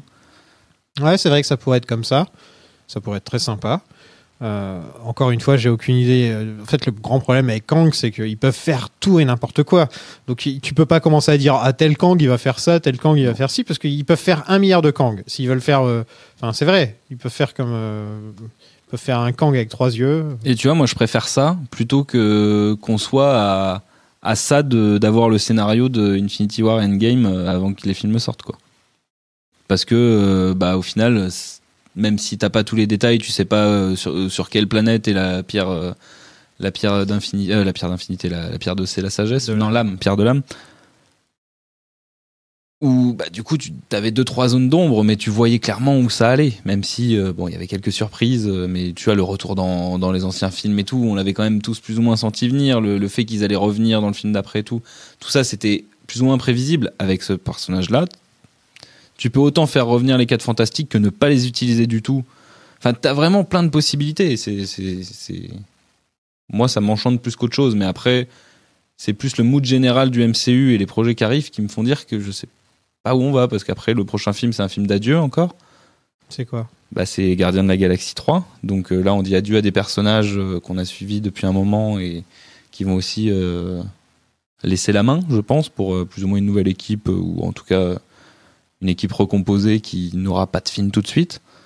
Et ensuite, c'est une combinaison de personnages qui se rejoignent dans une histoire qui sera auto-centrée, logiquement. Ou en tout cas, je vois pas comment ils peuvent relier à Kang The Marvels. J'ai un peu du mal à... Autant multivers peut-être, mais à Kang, comme ça, tout de suite, je vois pas. Mais au multivers, oui. Je sais pas qui sera le méchant dans ce film-là, tiens. Oui, c'est vrai ça. Elle a des grands méchants, Captain Marvel ? Oui, elle en a. Après, c'est souvent les mêmes que les autres, ou à la limite, parce que elle, c'est quand même un personnage cosmique, donc tu te retrouves vite avec des grandes entités, ou alors les Skrulls, ou des choses comme ça, mais je réfléchissais, mais... Non, ça me dit rien. Je connais pas trop Captain Marvel après, donc je peux pas. Je suis pas le plus grand connaisseur non plus. Après, je me dis qu'il y a quand même Adam Warlock qui va être introduit dans. C'est un gentil, lui, Adam Warlock. C'est loin d'être un gentil. C'est le personnage gris par excellence. Ouais, c'est un anti-héros. C'est un profiteur surtout. C'est quelqu'un qui s'adapte à la situation et qui prend le meilleur parti. Et donc, qu'est-ce que tu as pensé de ce petit Ant-Man Quantumania ? Je m'attendais à un désastre. J'ai été. C'est vrai que tout le monde nous l'a vendu comme le pire film du MCU. Oui. C'est clairement pas le haut du panier du MCU qui est déjà pas non plus. C'est même pas le pire Ant-Man. Non, c'est pas le pire Ant-Man, c'est le premier. Je pense que je me souviendrai plus de celui-là que de Ant-Man and the Wasp. Par contre, moi j'ai perdu la flamme, hein, mais même j'ai l'impression que je suis pas le seul. Non. Je pense que la qualité. Ça se ressent. En fait, c'est juste que avant il y avait encore un petit doute. Là, tu la sens, la baisse de qualité, que ça soit les effets spéciaux, que ça soit l'écriture. Enfin, il y a quand même des choses globales sur la production de ce que sont les films Marvel, même si ça n'a jamais été. C'est un film fou et audacieux aussi quand tu réfléchis. C'est un film entièrement en images de synthèse. C'est ce que devrait être Star Wars, tu vois. Genre, c'est un film qui tente plein de choses avec son univers, quitte à se casser la gueule et faire des trucs pas ouf, mais qui tente au moins des trucs, quoi, plutôt que de rester tout le temps dans les acquis. Je suis désolé, mais la franchise Ant-Man ne s'est jamais autant renouvelée qu'avec ce film-là, et tant mieux, tu vois. Genre, moi, j'attendais Ant-Man. Ils ont donné plus de trucs à Jeannette, ils ont donné plus de trucs à Hank. C'est vrai qu'au final, c'est que Hope qui est un peu. Et moi, j'avoue que quand je lis les comics que j'aime bien de Ant-Man, c'est souvent hyper coloré, hyper bariolé. T'as quand même plein de trucs un peu foufou qui se passent dans les trucs. J'aurais bien aimé voir les couleurs, mais c'était trop sombre. Il y a quand même pas mal de... J'ai dit que c'était trop sombre déjà ? Il me semble pas. T'as trouvé ça sombre, toi ? Un peu. Okay. Un peu sombre.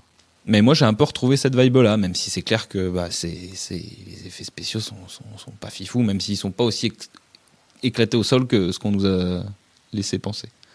Non, mais il y a des gros problèmes. Je veux dire, oui, mais là, le premier qui me vient à l'esprit, c'est par exemple MODOK, il y a Hope, Cassie, Kang est pas forcément au top, ce qu'on nous a vendu. Au final, tu te retrouves avec 10 minutes au début de comédie, ensuite un gros film d'action, d'effets spéciaux. Space Opera. Et à la fin, 5-10 minutes de comédie. En fait, on nous met les deux premiers Ant-Man au début et à la fin du film. Et au début, on te fout du Avengers, quoi. Ouais, et pendant tout le truc, je me suis pas marré. Non, pas trop, mais c'est tant mieux parce que ça fait du bien aussi. Ouais, mais c'est Ant-Man, donc. Oui, mais justement, enfin. Je me suis pas marré. Le deuxième faisait que des vannes, donc. Il n'y a pas une scène d'action qui m'est restée plus qu'une autre. Non, ça par contre, c'est vrai que j'ai l'impression qu'avec Thor et Guardians, tout ce genre d'action, j'ai déjà presque tout vu. Ouais. Et je pense que Waititi et Gunn sont des meilleurs réalisateurs que Peyton Reed. Bah oui, il n'y a pas de doute. Donc Peyton Reed, t'as l'impression qu'il est un peu en dehors de son élément là, qui est pas forcément. Il y a quand même un truc où lui est quand même pas mal dans les comédies familiales et tout ça, et tu la retrouves quand même dans ce film avec, je sais pas, tu sais, un peu l'aventure intérieure ou des choses comme ça. Mais je parle de réalisation. Là. Oui, mais en tout cas, en termes d'inspiration, tu sens qu'il va puiser un peu dans du Star Wars, un peu dans ce genre de film-là, tu sais, des années 80, un peu SF familiaux, Maman, j'ai rétréci les gosses, ou des trucs comme ça où tu peux te servir de tous ces concepts-là, mais c'est clair que, il y a aucune intention. T'as un ou deux plans séquences dans le film sur des courses-poursuites, sur des personnages qui courent, donc rien de très intéressant. Il n'y a pas de mouvement de caméra qui donne justement des plans marquants, si ce n'est le travelling sur les pieds de Kang, mais même celui-là, c'est le plan qui est censé l'introduire vraiment dans le film, et il n'est pas marquant pour un sou, quoi. Et ça, c'est triste, c'est dommage. Mais c'est Peyton Reed, donc il faut. Non, il y a des moments où je comprenais rien à ce qui se passait aussi. T'as pas pu. Mais non, mais quand ils rapetissent et reviennent, c'était tellement, il y avait des explosions partout, et Cassie, elle devient petite, elle devient grande. Ça, c'est une question d'échelle. C'est surtout qu'ils sont mal implantés dans leur décor, donc t'as pas d'échelle. Il y a des moments où j'étais un peu paumé. Ouais. Ça, je suis d'accord. Donc clairement pas. Pour moi, c'est clairement pas dans le bas du panier du MCU, mais c'est pas non plus. C'est mieux que Thor 4, je trouve. Ouais, je pense que c'est un peu mieux que Mais bon, pour dire ça, c'est vraiment qu'on nivelle par le bas, quoi. Ouais, voilà. Non, mais c'est triste parce que c'était quand même un peu le film où t'as l'impression que Feige nous disait, vous allez voir, c'est celui-là qui va tout lancer. Mais moi, je trouve qu'il lance tout, hein, mais c'est juste que c'est pas un film assez ambitieux, quoi, c'est tout. Ouais. Mais il lance tout, hein, mais c'est pas un film ambitieux. Pas autant qu'il devrait l'être, en tout cas. Quantum Mania. Le nom Quantum Mania. Ok, mais genre, pourquoi ? À quel moment t'as ce côté vraiment immense T'as rien. T'es enfermé dans un truc où il n'y a que quelques personnages en vase clos. Cum Mania. Tu voulais qu'on parle de DC avant de partir ? Ouais, je pense que tout le monde est curieux d'avoir ton avis sur les projets de DC, sur le chapitre 1 Gods and Monsters de James Gunn. Gods and Monsters, ça ouais, c'est ça. Ah, okay. En gros, c'est un projet sur 8-10 ans avec plusieurs chapitres. Je sais pas si ça te rappelle un truc, moi en tout cas non. Moi je trouve pas que ce soit une bonne idée de faire ça. Pourquoi ? Par rapport à Parce quoi ? qu'en dehors du MCU, tous les studios qui ont annoncé ce genre de choses se cassent la gueule. Il y a eu le Dark Universe, tu te rappelles de ça ? Bien sûr, je suis allé voir La Momie au cinéma. Il y a eu combien de Star Wars d'annoncés ? Combien de trilogies par les mecs de Game of Thrones, par Ryan Johnson, Rogue Squadron combien il y a eu de... Kathleen Kennedy, c'est son truc, de toute façon. Dès qu'elle a une idée, c'est genre « Hey, nouveau Star Wars !» Et au final, elle le fait pas, quoi.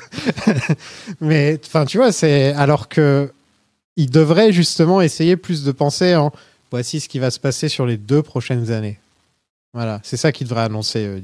C'est plus ou moins ce qu'ils ont fait, parce qu'on est en 2023... Et là, ils ont annoncé les trucs jusqu'à 2025. Et 2025, ça commence vraiment, en fait. C'est ce qu'ils annoncent. Parce que 2025, c'est le premier film Superman. C'est The Batman 2. Et c'est The Brave and the Bold. Donc, ça va faire beaucoup. Et c'est des gros projets bien tamponnés. On va avoir 2 films Batman la même année. Ouais. C'est pas la meilleure idée du monde, ça, mais bon. On va encore avoir un Batman vieux. On va avoir un vieux et un jeune, alors. Il n'est pas obligé d'être vieux, il peut avoir une quarantaine, tu vois. Ouais. George Clooney serait bien. Personne n'y a pensé encore. Bon, du coup, pour expliquer un peu le délire, parce que c'est quand même encore un foutoir, cette histoire. Avec DC, c'est toujours le foutoir. Du coup, donc les films qui étaient les films du DC Universe de Zack Snyder. DC EU. Ou DCU pour les autres. C'est, du coup, le film The Flash arrive. Ça, y a pas de souci. Le film Aquaman arrive. Les films, en gros, qui ont été signés. Et Blue Beetle aussi, c'est ça, qui sont les 3 derniers films qui ont été faits, qui vont arriver. C'est pour qui, Blue Beetle ? C'est pour personne.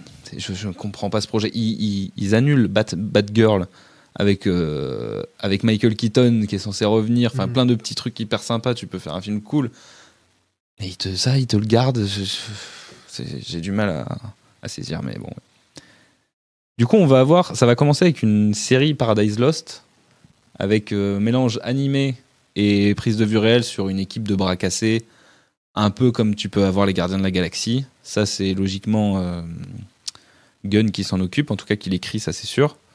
C'est quoi, tu me dis ? Paradise Lost. Non, pas Paradise Lost, c'est Creature Commando, c'est celui-là ? Oui, c'est celui-là. Creature Commando, qui est une équipe, c'est une équipe de bras cassés avec des personnages... T'as un homme squelette, enfin t'as plein de... Tu sais, c'est un peu les Gardiens de la Galaxie, mais version d'ici, ou un peu une Suicide Squad aussi. Donc ça, mélange animation, prise de vue réelle avec les acteurs qui jouent, enfin qui les doublent en animé et qui les jouent aussi en vrai. Donc là, ça peut être intéressant parce que du coup, tu peux amener des choses en animé, mélanger du visuel, et tu peux du coup te permettre d'avoir un univers au cinéma où tu peux aussi bien avoir un dessin animé un film d'animation qu'un film en prise de vue réelle et que ça soit dans le même univers. Si tu arrives à le faire accepter aux spectateurs, ça peut amener des trucs, renouveler un peu le genre, justement, de mélanger les deux. Bon, après, il faut voir dans la forme que ça va prendre. On va voir une petite série Amanda Waller qui se passe, il me semble... Où elle est sur Skype pendant toute la série. Qui se passera, du coup... dans sa chambre. Toute la série, elle est sur son téléphone, comme ça. Utiliser Viola Davis pour ça, c'est beau. Non, mais c'est vrai, ça fait combien de films où on la voit juste en écran ou un truc comme ça. Ouais, Amanda Waller, ça pourrait être... Non, du coup, c'est The Authority qui sera le premier, pardon. Creature Commando, c'est un autre truc, bref. Du coup, on aura Booster Gold après. Bon, c'est quoi The Authority ? The Authority, c'est l'équipe justement qui va être à la fois en animé et en réel, je crois. Je tu m'as perdu. Je suis en train de confondre tous les projets. Perdu. Mais même eux, ils se perdent. On a une série Green Lantern. Okay. En mode True Detective. Ok.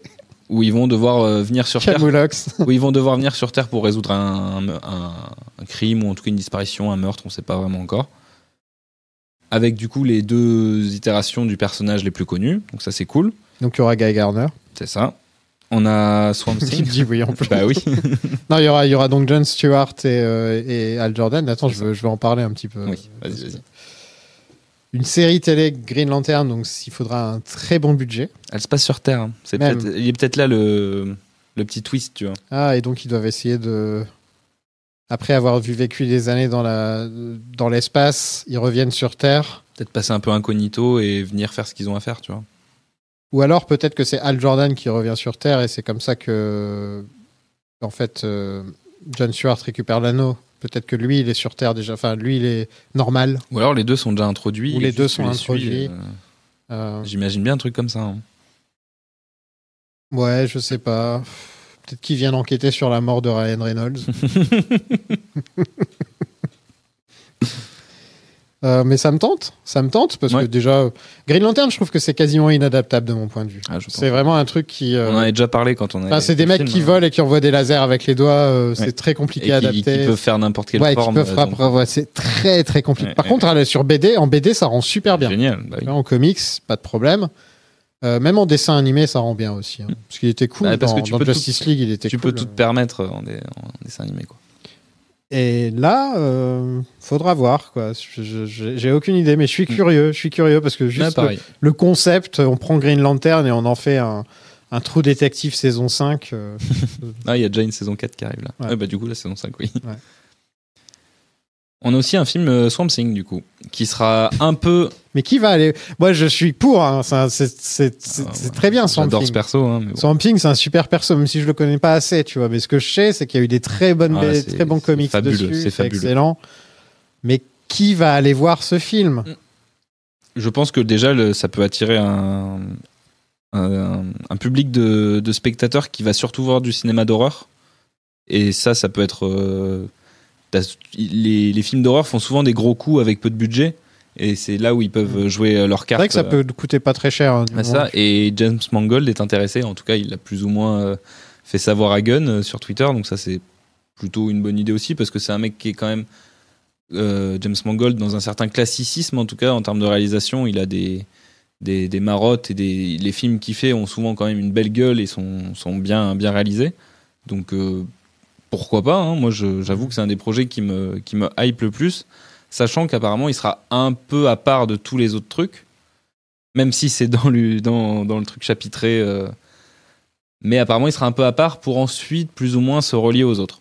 C'est ce qu'ils expliquent, enfin c'est ce qu'a expliqué James Gunn dans sa vidéo. Ensuite on a une série Paradise Lost, qui elle pour le coup c'est vraiment, James Gunn l'a vendu, c'est notre Game of Thrones pour les Amazones. Je crois que c'est quand elles arrivent sur Themyscira, du coup. Okay. Sur un truc un peu comme ça. Donc il a vraiment assumé le côté, on fait notre série médiévale fantastique à Game of Thrones avec ça. Donc pourquoi pas, moi je suis curieux de voir un truc un peu dans le passé, ça peut être intéressant. Je sais pas ce qui m'hype le plus, mais voilà. On a ensuite, moi, un projet là pour le coup qui me donne vraiment beaucoup envie, c'est Supergirl Woman of Tomorrow, qui est l'adaptation d'un run très récent de Tom King, celui avec qui je te bassine tout le temps les oreilles, un excellent auteur de comics qui du coup a fait ça l'apparition a dû commencer il y a 3 ans, 4 ans max, je pense, et c'est vraiment génial. En plus c'est beau, donc s'ils arrivent à retranscrire un peu Ça parle de quoi ? En gros, c'est donc du coup Supergirl qui se retrouve seule, isolée sur une planète extraterrestre. Ça part de là. Ok. Survivante de Krypton. Voilà. En gros, c'est un peu ça l'histoire. Ah, donc c'est quand elle est sur le chemin vers la Terre, elle se retrouve sur une planète. C'est un peu plus compliqué que ça, mais faut voir, parce que le truc qui est intéressant avec la démarche de Gunn, c'est qu'à chaque fois, il a dit les comics desquels il s'inspirait, et il a dit d'aller les lire. Donc après, à voir à quel point ça sera fidèle aux comics dont il se base, mais en les citant directement, ils prennent un risque autant qui font vraiment l'effort de rendre hommage aux matériaux de base, là où Marvel s'embête pas, et à chaque fois c'est la pub, basé sur des faits réels. Bah oui, mais après c'est un cercle vertueux pour eux. Non, mais ça, c'est clair. Aussi pour les créateurs de comics qui sont pas forcément remerciés à chaque fois. Oui, c'est ça. Lui, il le fait, et il a cet amour-là des créateurs, James Gunn, et là où Marvel les ignore avec des caméos pour les payer, voilà, on en est là, quoi. On aura ensuite du coup The Brave and the Bold. Alors ça, ce sera donc Batman et Robin. Exactement. inspiré de tout le run de Morrison. Hein. Ça, là-dessus, il est aussi clair. Hein, Donc, ok, Batman, quarantaine. Ouais, ça peut le faire. Moins de 40 ans, il a dit. Ouais. Moins de 40 ans, il a dit. C'était ça. Hein. Ouais. Il a pas précisé exactement, mais il en a parlé il y a pas longtemps. Quel Robin? Il me semble que c'est Dick Grayson. Putain, c'était le dernier que j'attendais. Je me suis dit, on a déjà fait Dick, en plus, qui s'appelle Dick de nos jours.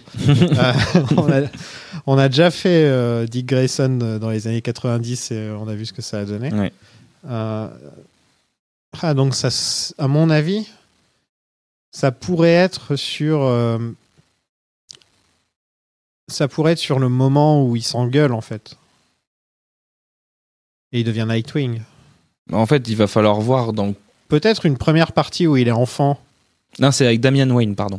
Ah ouais, oui, pardon. Oui, non, okay. Le véritable fils de Batman. Ok, ouais, rien à voir. Ouais, d'accord.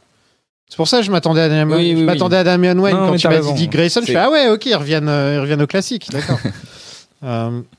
Parce que dans The Brave and the Bold, c'est Damien de toute façon. Ça n'a rien à voir. Ah oui, non, c'est pas les mêmes. Au niveau de la dynamique. Ouais, non, ça n'a rien à voir. C'est pas le dynamique duo, justement. Il faudra trouver un bon acteur pour jouer Damian, parce que ça peut être casse-gueule. Hein. Damian, il peut être vite tête à claque. Hein. C'est un personnage qui est vite antipathique. Qui l'est, hein, tout court. Donc, intéressant de faire ce choix. Osé, et surtout, bravo.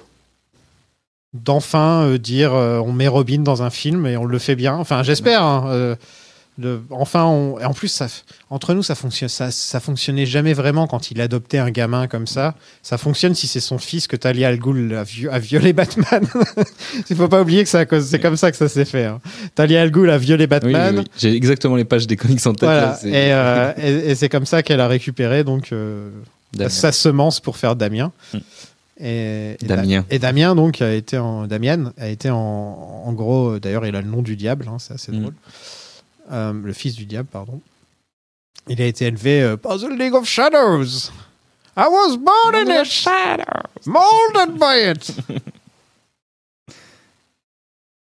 The fire rises. Ça faisait longtemps. Oui. J'ai plus la boîte à Bane. Et après, en dernier projet, du coup, Superman Legacy. J'applaudis. Ah, je suis content. Hein. Moi, j'ai envie d'un vrai... Ça aurait dû s'appeler Man of Tomorrow, mais bon, ils ont décidé de donner le titre à Supergirl. Mais de mon point de vue, ça aurait dû s'appeler Superman... Non, ça aurait pas fonctionné Superman Man of Tomorrow, puisqu'il y a Man et Man. Oui. Bien qu'ils font ça avec Wonder Woman. Ils l'ont fait pour c'est Supergirl. Supergirl, ouais, donc c'est pas pareil. Ouais. Qu'est-ce qu'ils ont dit ? En gros, tu seras sur un Clark assez jeune. Okay. Donc moins de 30 ans aussi, hein, il me semble qu'il veut vraiment... Ok, donc limite Superboy, quoi.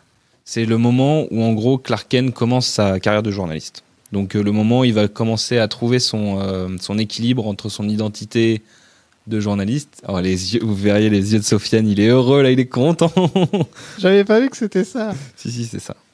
Donc il y aura du Clark. Ah bah il y a du Clark, et il va y avoir beaucoup de Clark. Il y aura du Clark, quoi. Ah bah oui. Snyder, il a pas tué Clark pour de bon. Et pour citer James Gunn, parce que bon, vaut mieux rendre à César ce qui est à César, l'histoire se concentrera sur Superman qui essaie de trouver un équilibre entre son héritage kryptonien et son éducation humaine. Il est l'incarnation de la vérité, de la justice, de l'Amérique. Il représente la bonté dans un monde qui pense que la bonté est passée de mode. Oui.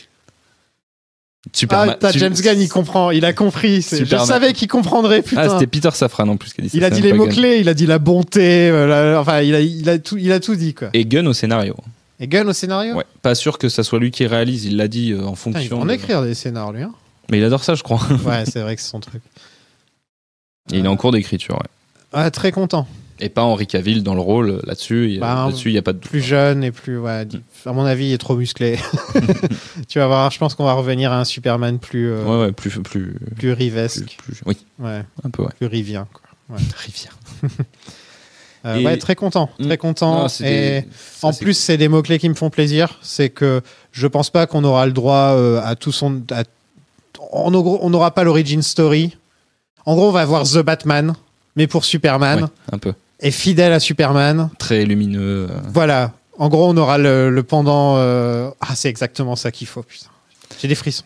Et du coup, la petite subtilité qu'a amené James Gunn, c'est que du coup, certains projets ne seront pas dans cet univers et seront dans le DC Elseworld. Ouais. Donc un univers à part. Et dans ces films-là, il y a tous les projets qui ne sont pas du coup... Enfin, qui ont déjà été développés. Et Batman, Joker. Et du coup, il y a le Superman noir de Ta-Nehisi Coates aussi. Ah, ok. Et c'est quoi déjà l'histoire de ce Superman ? Je connais très peu. Ouais.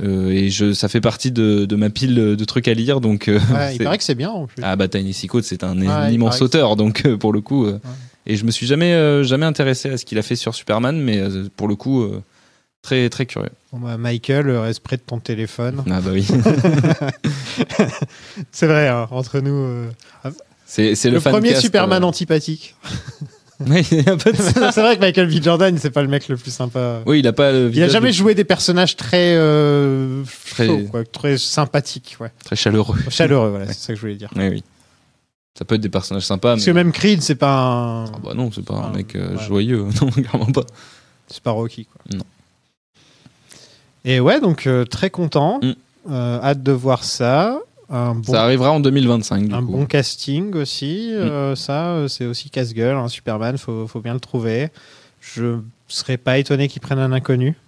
Ça serait pas illogique. Je pense que Gunn pourrait aller vers dans ça. Ce genre-là. Après, il n'y a pas que lui qui décidera, mais il est quand même vraiment partie prenante maintenant. Donc, je pense que. Ouais. C'est qui le deuxième qui est avec ? Peter Safran. Il fait quoi, lui, déjà ? Lui, il bossait déjà. Il a déjà bossé sur tout ce qui était avec Snyder et tout ça, il me semble. Hein. Il était déjà dans cette team-là. Hein. Okay. Ouais, c'est ça. En gros, lui, il était chez Warner à la base et il a beaucoup contribué à tout l'univers autour de Conjuring. Tous les films un peu déclinés des films autour des Warren. Et de tout cet univers avec les Annabelle et tous ces films-là, du coup. Ok. Et du coup, tout le côté d'ici aussi. Donc c'est un mec de franchise et qui a l'habitude quand même de... Même si ça a été en partie raté avec DC... Il va gérer les dates et les trucs comme ça, quoi. Si ça a été en partie raté avec DC, ce qu'il a fait avec tout l'univers Conjuring, moi c'est pas des choses qui m'intéressent particulièrement, même si le premier film Conjuring est pas mal. Il a l'habitude en tout cas de ce genre de trucs et je pense que s'ils l'ont mis en duo avec James Gunn, c'est que les deux doivent s'entendre, donc... Mais c'est fou, hein. Gunn, il arrive et il fait bon. À partir de maintenant, on va faire les personnages tels qu'ils sont censés être. On va te foutre Batman et Robin, et on va te faire Superman et Clark Kent, quoi. Bah, il a envie de mettre les persos qu'il lit dans ses BD, hein, tout simplement, pas d'avoir. Et ça fait plaisir, putain. Bah oui. Bah, il a un amour des comics Gunn qui se ressent de plus en plus. Parce que les personnages comme Batman et Superman ont tellement de facettes. Surtout Batman, par exemple. Batman a 1 milliard de facettes. Et tu peux te permettre d'avoir un The Batman et d'avoir un autre film un peu différent avec un Robin. Et justement, il faut qu'il soit très différent. Tu peux même limite faire un 3e film sur un Batman vieux.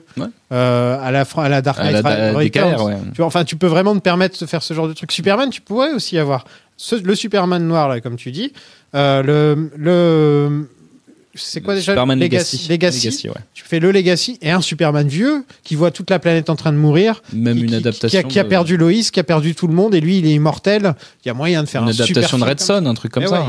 Red Son, c'est encore. Non, mais tu peux en faire quelque chose. C'est ce genre de personnage où tu peux les réinventer très facilement.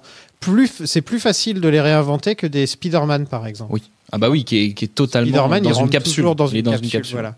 Alors que Batman et Superman, tu pourrais avoir 3-4 films en même temps. Après, ce serait chiant. Hein. Je veux dire, c'est pas une bonne idée. Mais tu peux avoir plusieurs projets qui racontent des trucs différents. Et ça, et même Snyder aurait pu rentrer dans ce projet et avoir lui-même son propre truc, tu vois. Je crois qu'il en a plus trop envie. Non, il en a marre maintenant. Et t'as vu ce qu'ils font sur Twitter ? Pour Netflix, là ? Ouais, put the Snyderverse on Netflix. Faut même pas en parler, on leur fait de la pub pour gratos. Il faut vendre le Snyderverse à Netflix. Je crois qu'il y a des gens. Je suis sûr qu'il y a 1 milliard de gens qui ont dû leur dire ça marche pas comme ça. Ça marche pas comme ça. Ils vont pas vendre les droits de Batman et de Superman à Netflix pour te faire plaisir. Non, mais vu que ils disaient ça dans le sens où vu que Warner a passé des deals avec Netflix, par exemple pour la série Sandman ou des choses comme ça. C'est après ça qu'ils ont dit. Mais là, on est encore dans un autre délire. Quoi. Évidemment, mais le truc, c'est que moi, je serais presque content que ça arrive. Comme ça, ils vont voir ce que Netflix va faire de Snyderverse. Et là, on en sera définitivement débarrassé une bonne fois pour toutes. On pourra laisser les miettes sous le tapis et rentrer chez nous. Il y a la bande-annonce de Flash aussi. Bande-annonce de Flash, pendant le Super Bowl, exact. Ouais. J'ai très peur de ce projet. J'ai très très peur de ce projet. Quand j'ai vu Michael Keaton en image de synthèse mettre des coups de pompe à des gens, j'ai fait ouais, ok. Lui, il est pour la réforme des retraites, il veut bosser jusqu'à 80 ans. Mais non, mais I'm Batman. Ah, il est ridicule, ce face cam là, il est vraiment ridicule. Moi, j'ai peur. J'ai peur.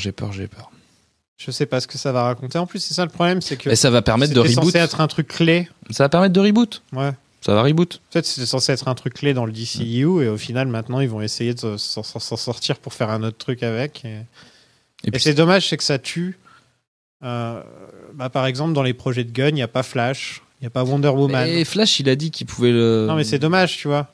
À cause de ces films de merde-là, on perd des bons personnages quand même. Flash, Wonder Woman, c'est pas des personnages de merde, quoi. Mais qui seront réintroduits après, de toute façon, tu sais très bien. Parce que là, on est sur. Flash, t'as vu combien d'années il faut attendre pour avoir un putain de film Flash ? Et encore, ça va même pas être un bon film. Ce qui est dommage, c'est surtout que t'appelles ton premier chapitre Gods and Monsters et que tu mets même pas Wonder Woman, quoi. Même s'il y a une série Amazon, mais du coup, tu reprends le truc du début, quoi. Bon, on a fait le tour. Si j'étais payé à chaque fois que je disais cette phrase. Moi, vous pouvez me retrouver du côté de la saga, où en ce moment, on a fait Le Seigneur des Anneaux, Le Hobbit, et là, je vais faire Astérix. Donc, allez-y. Et sur le Patreon, il y a plein de trucs sur le Patreon. Il y a toutes les séries Marvel qu'un jour, je posterai pour vous. Et il y a aussi Morbius et Black Adam, qu'un de ces quatre, je posterai aussi pour vous. Oui. J'y pense. Et ils ont été enregistrés. Ils existent, ils sont sur le Patreon, mais c'est juste que j'oublie de les poster, c'est tout. Voilà. La saga prend un peu plus de temps. Ouais, la saga, je suis concentré dessus et après voilà, j'oublie. Et merci de nous avoir suivis. On se retrouvera pour les Gardiens 3. Hein, il n'y a pas de DC entre deux ? Ah si, il doit y avoir Shazam 2. Shazam, on se retrouvera pour Shazam 2. Ouais. Et peut-être une série Marvel d'ici là aussi. Je suis pas sûr qu'elle soit là d'ici là. Bon. À la prochaine.